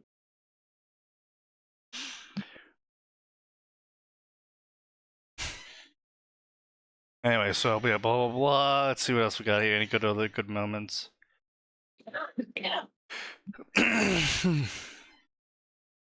A second rumble shook the world once more. Everyone was now more significantly concerned, since things were rumbling more than once, and movies tend to mean bad things are going to happen. Penny, what's the geological report of the nearby mountain range? The report was weirdly quick, which I guess is okay, because maybe she likes land stuff as much as I like guns, but I still know just enough about mountains off the top of your heads is really weird, but it's not like weird like knowing like Atlas standard issue droid rifle uses overpressured 7.62mm rounds. Proper Ruby monologue. Honestly, I think you did a good job with that. Nothing is flagged in the reports, sir. There was, however, a hollow zone detected over one of the mountains, but thermal reports any magma chambers have long since cooled over. General Ironwood frowned. Flag a team to reevaluate the range. Something tells me that was a natural... Once again, the general was cut off by a third, louder, more terrifying rumble. More terrifying because an even louder series of cracks and pops echoed through the tundra as the top of the mountain seemed to explode into rock and dust. I didn't know how to process this day anymore. First, I'm captured accidentally, I'm sent to be executed, and now mountains are exploding. Why is this happening to me? I'm not special, no matter what Yang says, I'm just a normal girl who likes guns. Which, of course, is when the world heard my cries and decided now would be a great time to invent Dragon Grim. Yeah. It swooped around the outpost once for good measure, scanning us from the skies as its profane wings cast gigantic shadows even on a sunless day like today. I gasped as it landed on the comms tower behind the execution grounds and faced us. I think I smelled someone shit themselves, but I couldn't be sure about anything I heard because the winged beast decided now was a perfect time to roar. Almost shred my eardrums, that blasted thing. By the twins, Cordovan exhaled. Fire! Take that thing down. Atlas was all about that droid life, and droids, being the machines they were, didn't really understand that their bullets did about as much damage to the dragon as a manicure did to Uncle Crow's ego. Bruised, but more irritated than damaged. In response, the dragon raised his great maw and, almost in a disgusting manner, spat out a glob of black matter from his throat. I swear it made the same noise Uncle Crow made when he hawked a loogie in the mornings when he had a cold. The snot grim, which apparently were a thing now too, rose and formed into Beowulfs and Ursa. Well, buttercups. Also, you might want to push the talk on, my dude, because you're echoing pretty bad. Oh, yeah, because I'm not speaking, my auto thing went like, yeah. Blake took her chance, and she tackled Cordovan to the floor and started to wrestle her for the keys. Penny, meanwhile, went into damage control, her arms mecha shifting into Gatling guns that peppered the side of the Dragon Grim. Cool machinery! Bad target. The Dragon Grim roared and then rose into the sky, this time to breathe down a stream of black-green fire onto the soldiers. That was my signal to get the heck out of Dodge. I ran straight through the fires, as fast as I could with my hands tied. My semblance was pretty balance dependent, so I used it sparingly as I ran for cover, right into the tower the dragon had perched on seconds ago. Others seemingly had the same idea, but didn't really have my speed. So they died, and I kept going. I whizzed past the lucky few who had reacted quicker than the others, climbing the stairway 10 steps at a time. I came to a stop at the top of the tower, looking out at the base from a gigantic hole the dragon had blown into its side. I hadn't quite realized the sheer amount of damage a dragon could do to a military base in under a minute. The base was on fire. I didn't know if this place didn't follow the basic laws of physics, but even the stones were on fire, and the metal was on fire, and the snow was on fire, and it wasn't melting. No, it was just on fire. Just like the little barracks I just jumped into. Yep, fire, wood, metal, perfect cushion for a bumpy landing. I took the plunge, taking as much of a run as the top floor of the tower allowed. I overshot my mark, colliding instead with the roof of the house. Then something unexpected happened. The roof kind of pushed back. Boxes. Yeah, collision boxes. The roof kind of pushed back. It smoothly slid me off into the house. What's more is all the pointy bits on the edge of the roof also did the same. I landed on a pile of cushions that had miraculously not caught on fire, even though the entire barracks is burning around it. At this point, I knew to question my luck or my surroundings was a very stupid idea, so I just got up, brushed myself down, and dashed right out of the house, only to come to face with the Grim Dragon, the dragon, which I probably should have kept a better eye on, really. Fortunately for me, some of the auto turrets seemed to still be working, and the second the dragon touched down, they locked on and unloaded. It didn't do much besides buy me enough time to figure a way out, left or right. To my right was a collapsed wall leading outside the base. As if sensing me, the Blake popped out from behind the still standing wall section. Hey, Rose, come on. While the dragon has these assholes distracted, we can make a break for it. Cease, prisoner Rose. My head snapped to the left of the call. Prisoner. Penny stood by a concrete decline, leading to an open steel bulkhead. Do not listen to terrorist belladonna. Please accompany me into the Ahab. That's right, the Ahab. You know, Ahab. Further actions outside given parameters will result in increased criminal sentencing. Well, that didn't exactly inspire confidence. See, you heard the Elysian puppet. They just want to put you back in chains. Come with us already. Prisoner Rose, I insist you immediately evacuate inside the Ahab. I assure you, you will not be rearrested, and you will be released back to your home country at the end of the emergency. I wanted to believe Penny. I really did.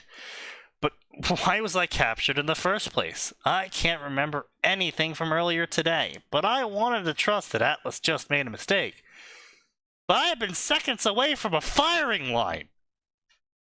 I can't handle this. I have two options. Terrorists killing people, or a military that captured a preteen girl and was going to execute her for being in the wrong place. I just want to go home. Then the background noise stopped. The noise of the auto turret stopped. I turned to see the dragon rearing back, not impeded or distracted to let loose another tidal wave of grim snot. I had to choose, and I had to choose now. The only accompaniment I had within my dilemma was that of Adam's muffled screaming in the background. Someone really should have taken off his gag. And that's how we're going to end tonight. Yeah. Still fucking baffles me that we wrote that. It's still... What baffles me more than the fact that we wrote that and we published it is the fact that it's good. Yeah. It's pretty good. Like, it's like funny without needing to be overdone. Yes. It's not like pointing at someone and be like, "This is the moment, laugh, guys." Yeah, there's very little overdoing it. Yeah, it's not a shit opening. Like it's like actually like good. Yeah. The thing is though, like me and him are generally not drunk at the same time enough to do shit like that. I'd read a full story. So we're actually planning to write a full story of it. Eventually. Someday. At some point, once we're like 50 and we remember those good old fanfiction. Yeah. But more seriously, basically we kind of want to do two-step goodbye with the AI at first. Just to like get better at using the AI. And then we're just gonna have ChatGPT, which by the way, ChatGPT 4 is absolutely cracked and it's now free to use. So we're gonna use ChatGPT and Novel AI to basically write sweet, sweet lies in true fashion. Yeah. Don't promise chapters you don't have. You're right. That's fair. I won't be signed. Oof. That is why until we actually have those chapters done, Sweet Sweet Lies will be continued to be listed as a one-shot completed story. Yeah. Yeah, I know 4.0 is even better. Yeah, I know. That's what I was talking about. It's really good. That's what I'm saying. The plan is that theoretically we use Novel AI, gain experience using Novel AI to, for fucking the Empyrean, and then we use it on Two-Step Goodbye, and then theoretically. I know now, after 5 chapters of Empyrean, that the AI breaks approximately 50,000 words. So the problem is, I think you're just setting it up wrong. No, after that, the problem would be I might have to use normal ChatGPT to not bullet point, but make tags out of older chapters. As I'm saying, memory tokens. Yeah, I think you're just setting it up wrong. I think the way you're currently using it is unoptimal, which I think is the problem. Right now I'm doing a lazy thing, but the entire methodology of the lore part of it should basically be tags, right? It should be bullet points. Yeah, more or less, probably, yeah. Yeah. The only problem with it is I often need to create so it has a mode where you can select how much repetition and shit it has. The problem with that is, right, it either goes into the most boring storytelling ever or just madness. So I got all to figure out something in the middle. I created a low rep mode, but it's not nearly as good. Yeah, we'll see. We'll see. Yeah, like I said, we're crunching this. We're working on it. We're looking into it. We're gonna be trying every weekend to at least try and theoretically schedule a time to write a chapter. Yeah. And honestly, Two-Step Goodbye is not gonna have too many chapters overall. It's supposed to end in a 4-arc story or something like that. I mean, honestly, I'm thinking maybe another arc or two, like we said. Yeah. Yeah, we can cut it down pretty easily. The first chapter was the biggest one. After this, everything is going to be shorter. But yeah. Yeah. After the fall of beacon, shit will go instantly off the reins. But yeah, so anyway, I think that's about wraps up tonight. We had a good night overall. We had good fun. Atin never came back. Blatant liar, as we all know. He completely deserves his corrupt Atin title, and he continues to prove that he deserves such a title. But we'll see everyone on Friday, because there is always more, and it does.